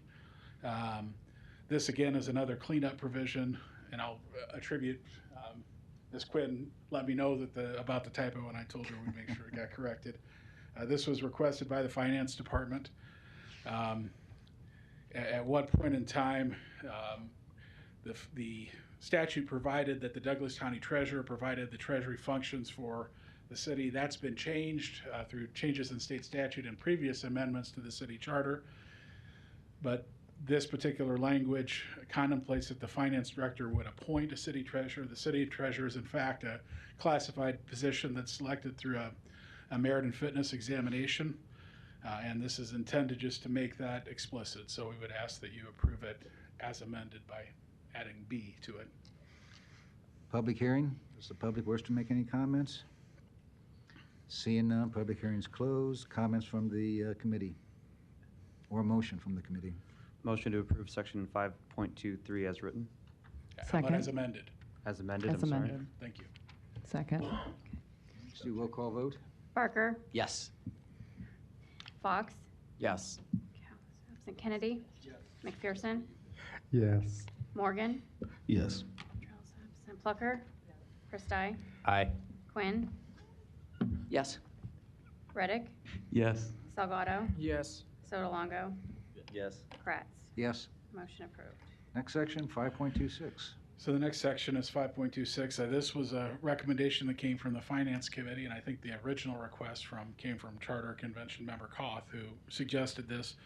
The purpose of this is to require that the city prepare and make available to people who ask, as well as on their website, something that indicates all bonds that are outstanding, when they were, the principal on the bonds, the rate on the bonds, the term of the bonds, the balance owed, and ultimately the total anticipated cost. That way a member of the public would always be able to review the bonds that the city's issued and be able to find all those particular functions. Would be required to be shown on the city's electronic media, but would also be available to citizens upon request. This is another one of the I think, transparency requests that we see from a variety of people. Public hearing on this item. Any comments from the public? Seeing none, the public hearing's closed. I will comment, over my life, over my career with the city, been involved in many issues, bond issues, and they are available to the public. It's a little bit difficult to find them sometimes. This will probably clear it up from that standpoint. Yeah. I'll provide a better mechanism. Pardon? Yeah, I think so, yes. Any comments? Okay, is there a motion? Barker moves section 5.26 as amended. Second. McPherson. Okay. Vote? Barker, Yes. Fox, Yes. Kennedy. McPherson, Yes. Morgan, Yes. Plucker, Yes. Prestai, Yes. Quinn, Yes. Reddick, Yes. Salgado, Yes. Sotolongo, Yes. Kratz. Yes. Motion approved. Section 7.03, Bernard. Yep, and this is another proposal that came out of the Finance Committee, which also had the responsibility of reviewing Chapter 7 of the Municipal Code. So this particular amendment has two basic provisions, but you're going to see from this amendment and the next amendment that it's really an attempt to incorporate consideration of affordable housing as well as sustainable development in the code. So the first section that it makes is we do have a city planning board. That city planning board is made up of 7 members, 6 from the city, a 7th who lives outside the city's corporate limits. This would impose a requirement that one member of the planning board be somebody who works full-time for a nonprofit corporation that is involved in providing affordable housing. The second amendment that you see down on the section of item 3, that section deals with responsibilities of the planning board to review particular ordinances and amendments, and it imposes a requirement on the planning board to consider how those ordinances, whether they be land subdivision or zoning ordinances, address affordable housing and the sustainability of residential development. And obviously, if the committee member wants to add more, happy to turn it over to them. Public hearing? Seeing nobody from the public, we'll close public hearing. Comments from the committee?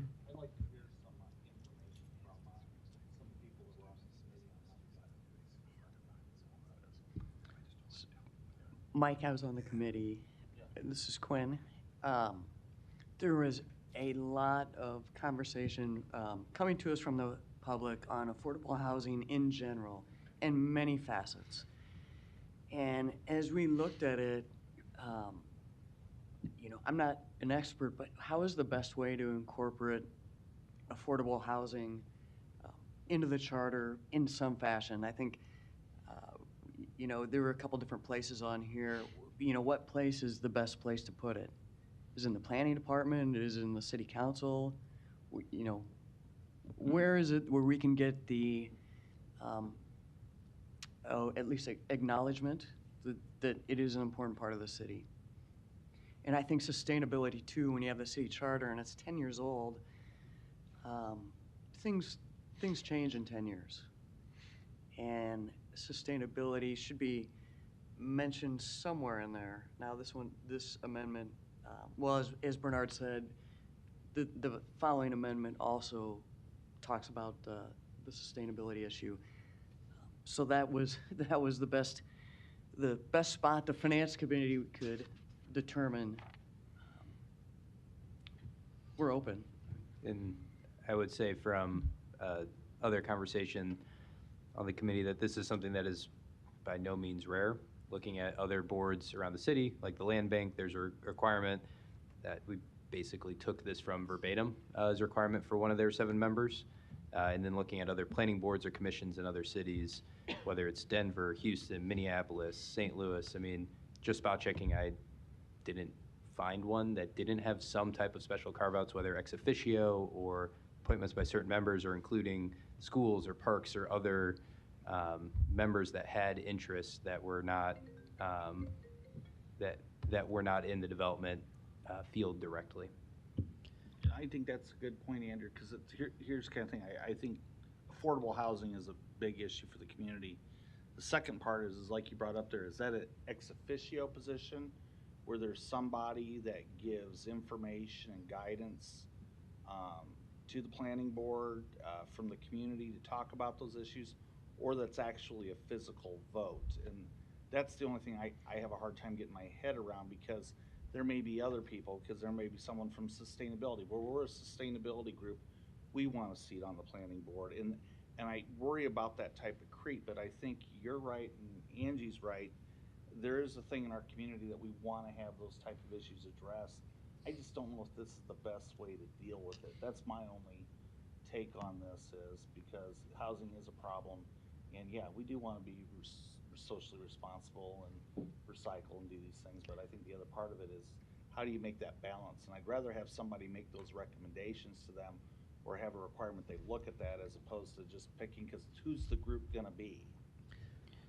So that would still be appointed by the mayor as mayor, yeah. written. They just would have to work full-time for one of those entities as kind of that test of, where there might, where their experience and where some of their motivations may lie. And so just to clarify, are you mostly talking about the first part of this amendment around that member, and you're overall fine with the second amendment later on in 3? The second one, it's not big of an issue just to raise that, so we discuss that, but that first one, I think is, does the mayor's office have a position on that part? And I know there's 2 people here from the mayor's office here.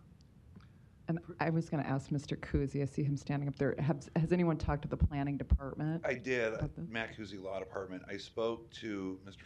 Fanslaw, who's the head of the planning department. His only concern, he was fine with the second amendment, and it wasn't an objection to the first part, but the concern was, and to some extent the mayor's office can concur with this, when you put a level of specificity onto a membership position, it can shrink the pool down to make it very difficult at times to fill the position. And we don't want to have a planning board that's not fully comprised of the membership that it should have. As you can see, the current language is very vague. People who live in Omaha and one person who's inside of our zoning jurisdiction. So that was the only concern that he relayed to me, that I said I would relay to you, that when you do put that kind of specialty in there, the example I get from the mayor's office sometimes is, one of our many boards and commissioners requires like a landscape gardener to be on it, and that's a very specific job, and a very specific job that also requires a certain amount of time commitment that a landscape gardener may not be able to do. So it presents a level of difficulty to find someone to do that. So I promised planning that I would relay that concern to the convention, and there was no issue about the second amendment. He just wanted to make sure everyone Was there a recommendation? As to the first one? To just, yes. They didn't state a recommendation. Probably one can be inferred from the planning department's comment. And Mr. Innenbosch, I'm sure, would say this, because I heard some questions about affordable housing. It is addressed by the planning department, and there's specific section division part of the planning department that specifically deals with affordable housing on a very regular basis. So it's not being overlooked within the planning department as a whole, but in terms of an actual representation on the planning board, there could very well be one now. It's just this would create this kind of specificity, which could hinder ability to find people to be on it. Mr. Kuzi, as you said that, I was reminded, I sat on the initial land bank board, and there actually was an issue because of the specificity of some of the membership. I think, and it was banking and finance of all. You'd think there'd be a plethora of availability from from folks that wanted to serve, but there wasn't. And so there was a number of meetings that we went, still searching for someone because of that specificity requirement in the statute. So that reminded me of that. So Is DeLongo, it- as a current member of the planning board, I mean, I would reject the First Amendment based on the fact that it all but guarantees a position on the board for a very small subset of organizations in town, and I just feel that I feel it doesn't actually increase the breadth of expertise on the board. I think it reduces it. I think right now we actually have quite a diverse board in terms of our professional careers and experience, and I just see this as an opportunity for one of those seats to not be able to go to someone else that could bring a really unique perspective. And I will tell you now, affordable housing is something we speak about every single month. It's constantly brought up. We get an opportunity to see the public testimony every month, and we hear the concerns, and it's just a consistent theme. And you won't find one member on that board that won't sign on to approve something to increase the level of awareness and dedication to affordable housing right now in the planning department or the board itself. So that's what I would say. Do you want to make a motion? I do have a question for Bernard. Clearly, we see that affordable housing is a very major issue in our community, especially in communities like North Omaha, where 60% of residents are renters and not homeowners. I do have a big concern for the people that live there and the displacement that often happens with new developments. So from a legal perspective, what is the feasibility of like a rent control cap on new developments requiring a certain percentage or number of units to cap their rent to provide an affordable rate for low and median income residents? Well, I'm not going to give you a glib answer because I don't know. I've never looked at the issue. Obviously, that's something that's done. Something like that's been done legislatively in places. But I want to look at that. I'd want to research that issue before I opined as to the legality of it. I'll be frank with you. I did a little bit of research. I don't see any statutes that forbid or endorse any kind of rent cap or rent control in the state of Nebraska. But like I said, you're the expert here, so I'm just asking to pick your brain. No, and that's a fair question, and I think depending on whether it's possible or not, then the next question to ask is whether that's something that's really a charter consideration, or is that a legislative item that ought to be addressed. And I know there's been some talk about, in addition to the recommendations for charter amendments, that this body might end up making some recommendation for some legislative things to be considered, and that might, but I'll try to take a look at that, and then maybe we can have the discussion next month. Our next meeting, or I'll talk to you offline. Sounds good. Is there a motion? Yeah, do we have a motion? I'd motion to amend the proposed amendment to section 703, striking the first portion, and then also, in the second part, striking residential from development. That just, it seems like sustainability and affordable housing should be considered for development of any sort, if it's going to be considered, especially, at least sustainability. So we would remove the word residential from item 3. Okay. Is there a second? Second. Let's do a vote. Barker, Can we have comment on this now that we have a motion before us? If you'd like to, sure. So I'm going to vote against this. I think this is a terribly important issue for the city. I trust our corporate community, but at the end of the day, their profits will drive decisions, and there's not a lot of money to be made in affordable housing. And I don't buy that this seat won't be filled. I think this is a desirable board to be on as opposed to the land bank. And this is broad language, involved in providing affordable housing.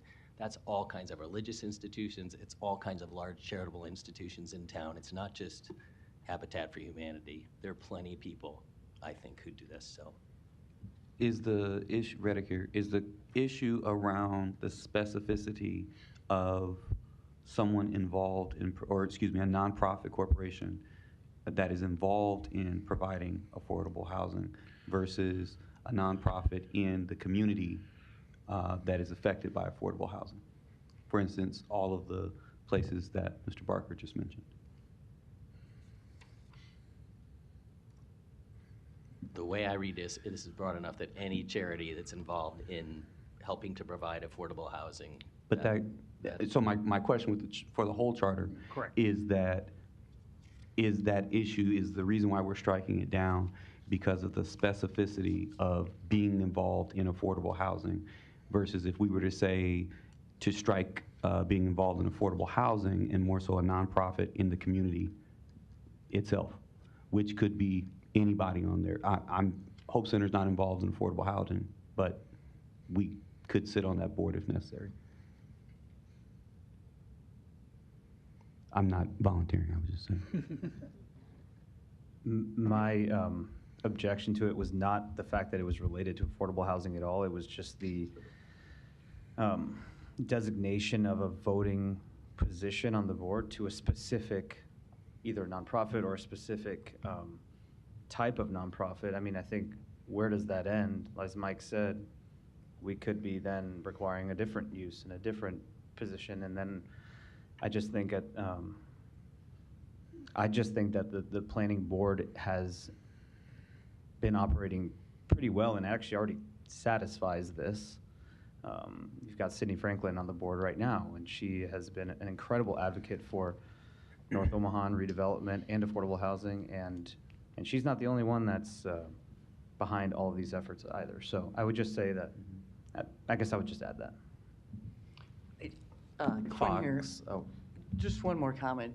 You know, sitting on the finance committee and trying to take all these considerations in, and where do they go? I thought some great points were made this evening regarding 7.03, and I do agree with, I think Mr. Kennedy said it, Mr. Sotolongo said it.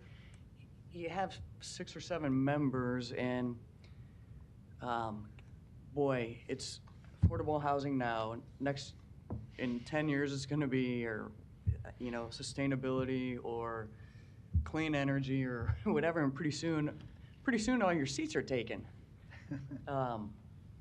So I guess that's my point. I agree that we need to keep it in there on the second spot, item number 3 of that. I think that seems broad enough with the amendment that Mr.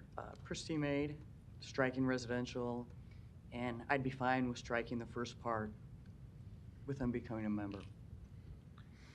Okay, we have a pending motion. That motion is to delete the first suggested amendment to 7.03. I think Mr. Fox had a comment. Fox, I just have a Okay, comment. sorry. I agree with Mr. Barker. I think that affordable housing is such a conversation in Omaha, and I think it's important to intentionally have someone that sits on the planning board that focuses on this and comes from that place in our community. It's not just, I don't think we're going to have a problem finding anyone to address affordable housing or come from that sector. It's a topic that comes up in every city council meeting that I attend, almost every meeting that I'm at. And I think that making intentional steps to put someone on a group who comes from that area is important. I do respect everything, the other opinions here. I think that affordable housing, especially as we enter into one of the top 40 cities in the country, like you explained, we need to make steps like the other cities that you mentioned that have the same appointed person from that sector, like St. Louis and Denver and other places. I think that we should be the same. I just want to add as well, if you guys want to see more affordable housing, we need to have legislative solutions that everybody can advocate for those in the community right now. We have very few tools to actually produce affordable housing quickly, efficiently, and sufficiently for the needs that we have in our city. So, just because we put this in here, it's not going to solve our affordable housing issue. We need to actually build more units, and we need to be able to streamline that process, and that starts with legislative changes. I just want to say that as an aside. Other comments? Okay, we have a pending motion. The way I understand it is that the first suggested change in 7.03 would be deleted, and then the second suggested change in subparagraph 3, the reference to residential would be deleted. So we're voting on the motion at this time. I guess we'll take a roll call vote on that. Barker, No. Fox, No. Kennedy, Yes. McPherson, Yes. Morgan, Yes. Plucker, Yes. Prestai, Yes. Quinn, Yes. Reddick, Yes. Salgado, Abstain. Sotolongo, Yes. Kratz. Yes. Motion approved. Then as amended? We have a motion. What? As amended? I guess, yeah, we'll need a motion as amended. Motion as amended. A second. Who was the second? Oh, okay. So Longo. Okay. Roll Okay. call. Barker, Yes. Fox, Yes. Kennedy, Yes. McPherson, Yes. Morgan, Yes. Plucker, Yes. Prestai, Yes. Quinn, Yes. Reddick, Yes. Salgado, Sotolongo, Yes. Kratz. Yes. Motion approved. Paul, real quick, just one Yes, thing sir. here. I know we were talking about giving the council maybe ideas that come up that maybe do not pass, but ideas on that. I think there was enough discussion on the affordable housing that we can make a recommendation to the council that that was important to the committee and then to look at ways to expand that or to have presence on that or to give input to the planning board.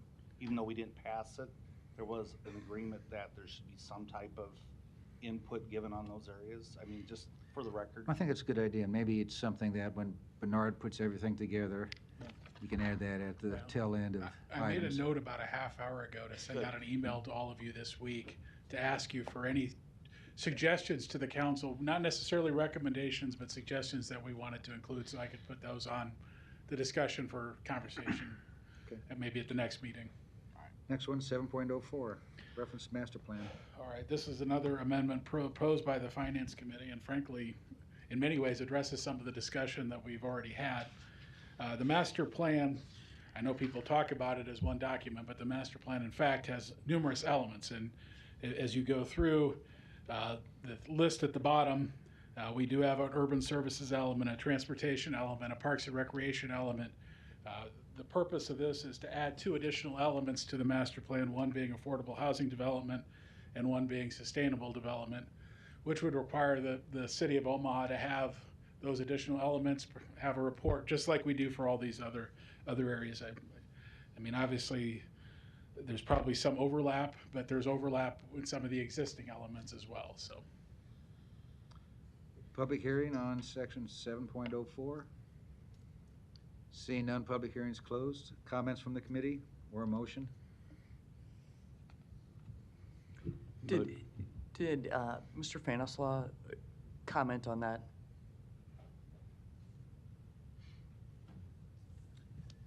Mancusi Law Department. Mr. Fanslaw was sent everything that involved the planning department, and the previous item is the only one he gave a comment on. He has no other comments in any of the other items that appear before you today that would affect the planning department. Thank you. A motion? I'd motion to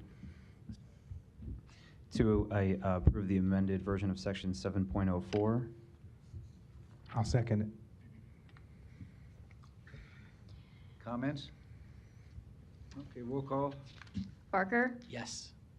Fox, Yes. Kennedy, Yes. McPherson, Yes. Morgan, Yes. Plucker, Yes. Prestai, Yes. Quinn, Yes. Reddick, Yes. Salgado, Yes. Sotolongo, Yes. Kratz. Yes. Motion approved. Okay, the last item for today is section 7.05. Can't believe we Regarding made it the master here. plan. This is another amendment requested by the Finance Committee. There was, I think one of the citizens raised an issue about how frequently the master plan and elements of the master plan are reviewed. This is kind of an attempt to kind of look at the middle.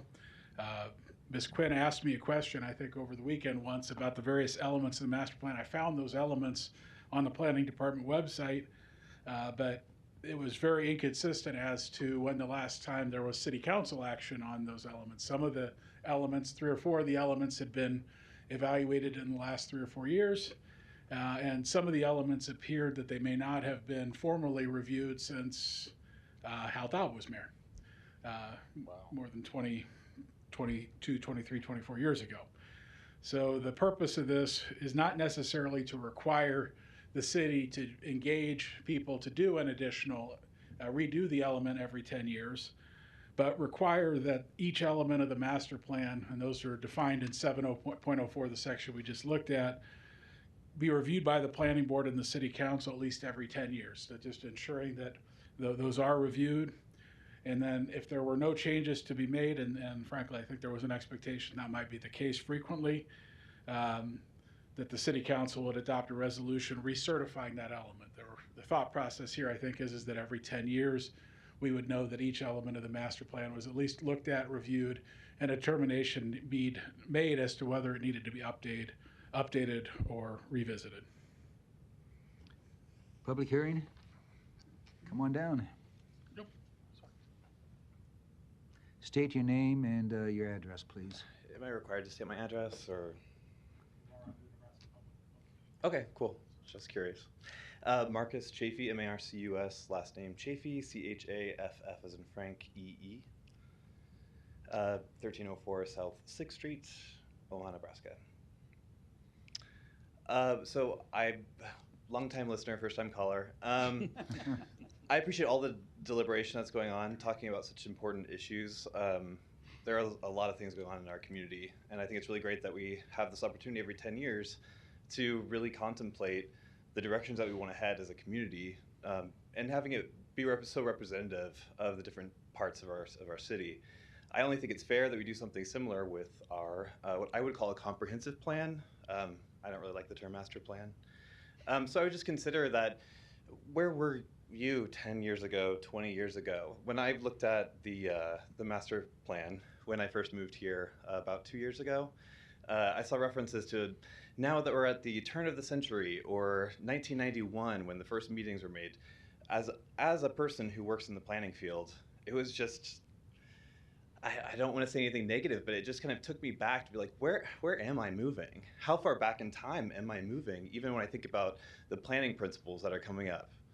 So I don't think it's too wild of a proposal that we could set into standard that as a community we will come together and we will convene an instrument that is not just, you know, a visionary tool that's not really used. It's something that can be inspiring. We can use this time to convene members across the community about these important concepts in order to develop a blueprint and a plan for how we're going to address these emerging issues, whether that's, you know, now sustainability and affordable housing, but to whatever things might be coming up in the next 10, 20 years. And I think it's important that we put that into a document that represents our city, and that we carefully review that. So I support this option to make it a requirement that we as a city take this planning seriously, so that we don't find ourselves in predicaments that cause us to sprawl looking for ways that we can incorporate affordable housing into various parts of our function. It's something that we as a community have had an opportunity to define for ourselves, and to deliberate largely. As a personal, you know, I find public engagement to be a super important part of all of this, and I hope that by instilling this plan for every 10 years, that we can really start to develop a civic engagement that shows that we are all part of Omaha, and we all have a part to play in helping to shape that future. And so, with that said, I appreciate all your time. Thank you. Any other public comments? Public hearing is closed. Comments from the committee or a motion from the committee? Sotolongo, I want to lend some support to this. I think it's a good idea, and to echo what the gentleman said, I mean, I think this is really important as a growing city, and I would even support a convention-style review of this once every 10 years with a group of people that, from the community, from all sectors and all levels of expertise, to sort of set the stage for where Omaha's going in the next 10 years. And so I just want to offer my support and say that I'm going to approve this. McPherson, I would echo the same, everything that was stated. Thank you for your comments. 10 years is even a long time. When you think about affordable housing's impact in terms of even drawing prospective residents to our city and state. They look at many factors, and affordable housing is an important one that they look at. So at a minimum, 10 years. I think when you think about the flow of technology and urban renewal and people making now moves even faster than before in terms of their jobs and occupations, 10 years would be the longest period I would look at. But right now, it's not happening at all. So it needs to happen. And I might help point out that the elements, I think the shortest element is 40 pages long, and the longest element's about 200 pages long. So these are not these are relatively complex documents, which I think maybe helps somebody understand why 10 years might make more sense than a shorter period of time. I wanted to add that because as I think Ms. Quinn and I looked at the website and looked at the length of it, and all the various elements together that we have are over 800 pages combined.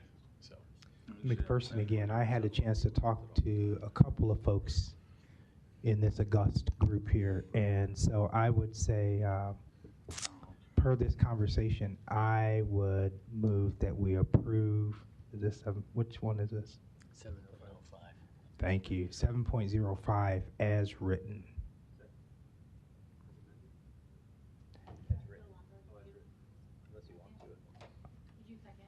It's not been amended, it's as written, right? Are we ready to vote? Okay, any other comments? If not, let's I do have one Oh. comment, because there was some conversation, interest in more public participation. So as written, there's only a public hearing involved. So just an open question before we vote, if that's something that would like to be There's actually two public incorporated. hearings, because there'll be a public Or two, hearing yeah. before the planning board and a public hearing before the city council.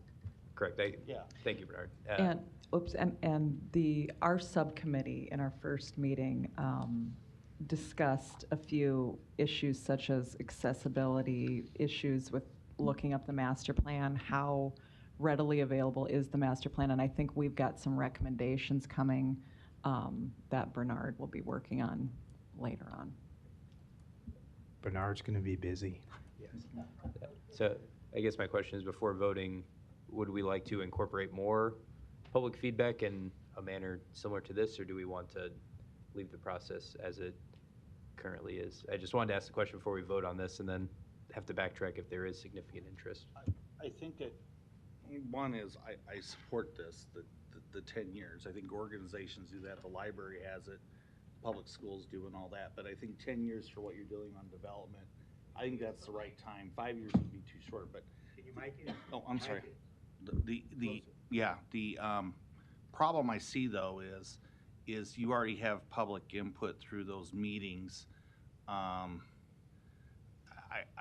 think that when it happens every 10 years, I think it's incumbent upon those organizations to put out there what they're doing and look for and solicit input. I don't think that's a function of the charter. I think that's the function of the council and the planning board doing that. So, yeah. And I will mention that this master plan is not something just put together willy-nilly. It's a very involved process that takes a lot of time. I'm talking many months' time to put together. And like Bernard mentioned, there are 2 public hearings at least. Yeah. So we have a motion and a second. Roll call. Barker, Aye. Fox, Yes. Kennedy, McPherson, Aye. Morgan, Yes. Plucker, Prestai, Aye. Quinn, Yes. Reddick, Aye. Salgado, Yes. Sotolongo, Aye, aye. Kratz. Yes. Motion approved. Okay, next meeting is July 11th. We'll have a couple items that laid over from this agenda, and Bernard will have some more for the next one. I have five items that were suggested by city staff that haven't come before you. I'll do that, and then if the committees have any additional stuff, obviously, reach out to me. McPherson, so I really enjoyed this group. I enjoy the dialogue. I enjoy learning from you. I enjoy even listening to some of the Discord. Is this our last meeting coming up on the 11th? We can have more if we need. No, no, no. I didn't ask for more. So right now, it's scheduled as the last meeting that's scheduled. I do have an alternate date scheduled for July 14th in case we need it, which I know is the same week, but the reason I did the same week is because obviously we're getting close to that time that the city council has to act in order to get stuff on the ballot. Correct, which is why I'm talking. So I believe that there should be a concerted effort from everybody who's on the subcommittee to communicate whatever they've been talking about to you so that it is our final meeting. Otherwise, we have stragglers who come up. And so I don't know if there's any plan to follow up with subcommittees to make sure that, is there anything you have, because that last minute stuff doesn't work. Agreed. Any other business? If not, we're adjourned. Thank you. Yep.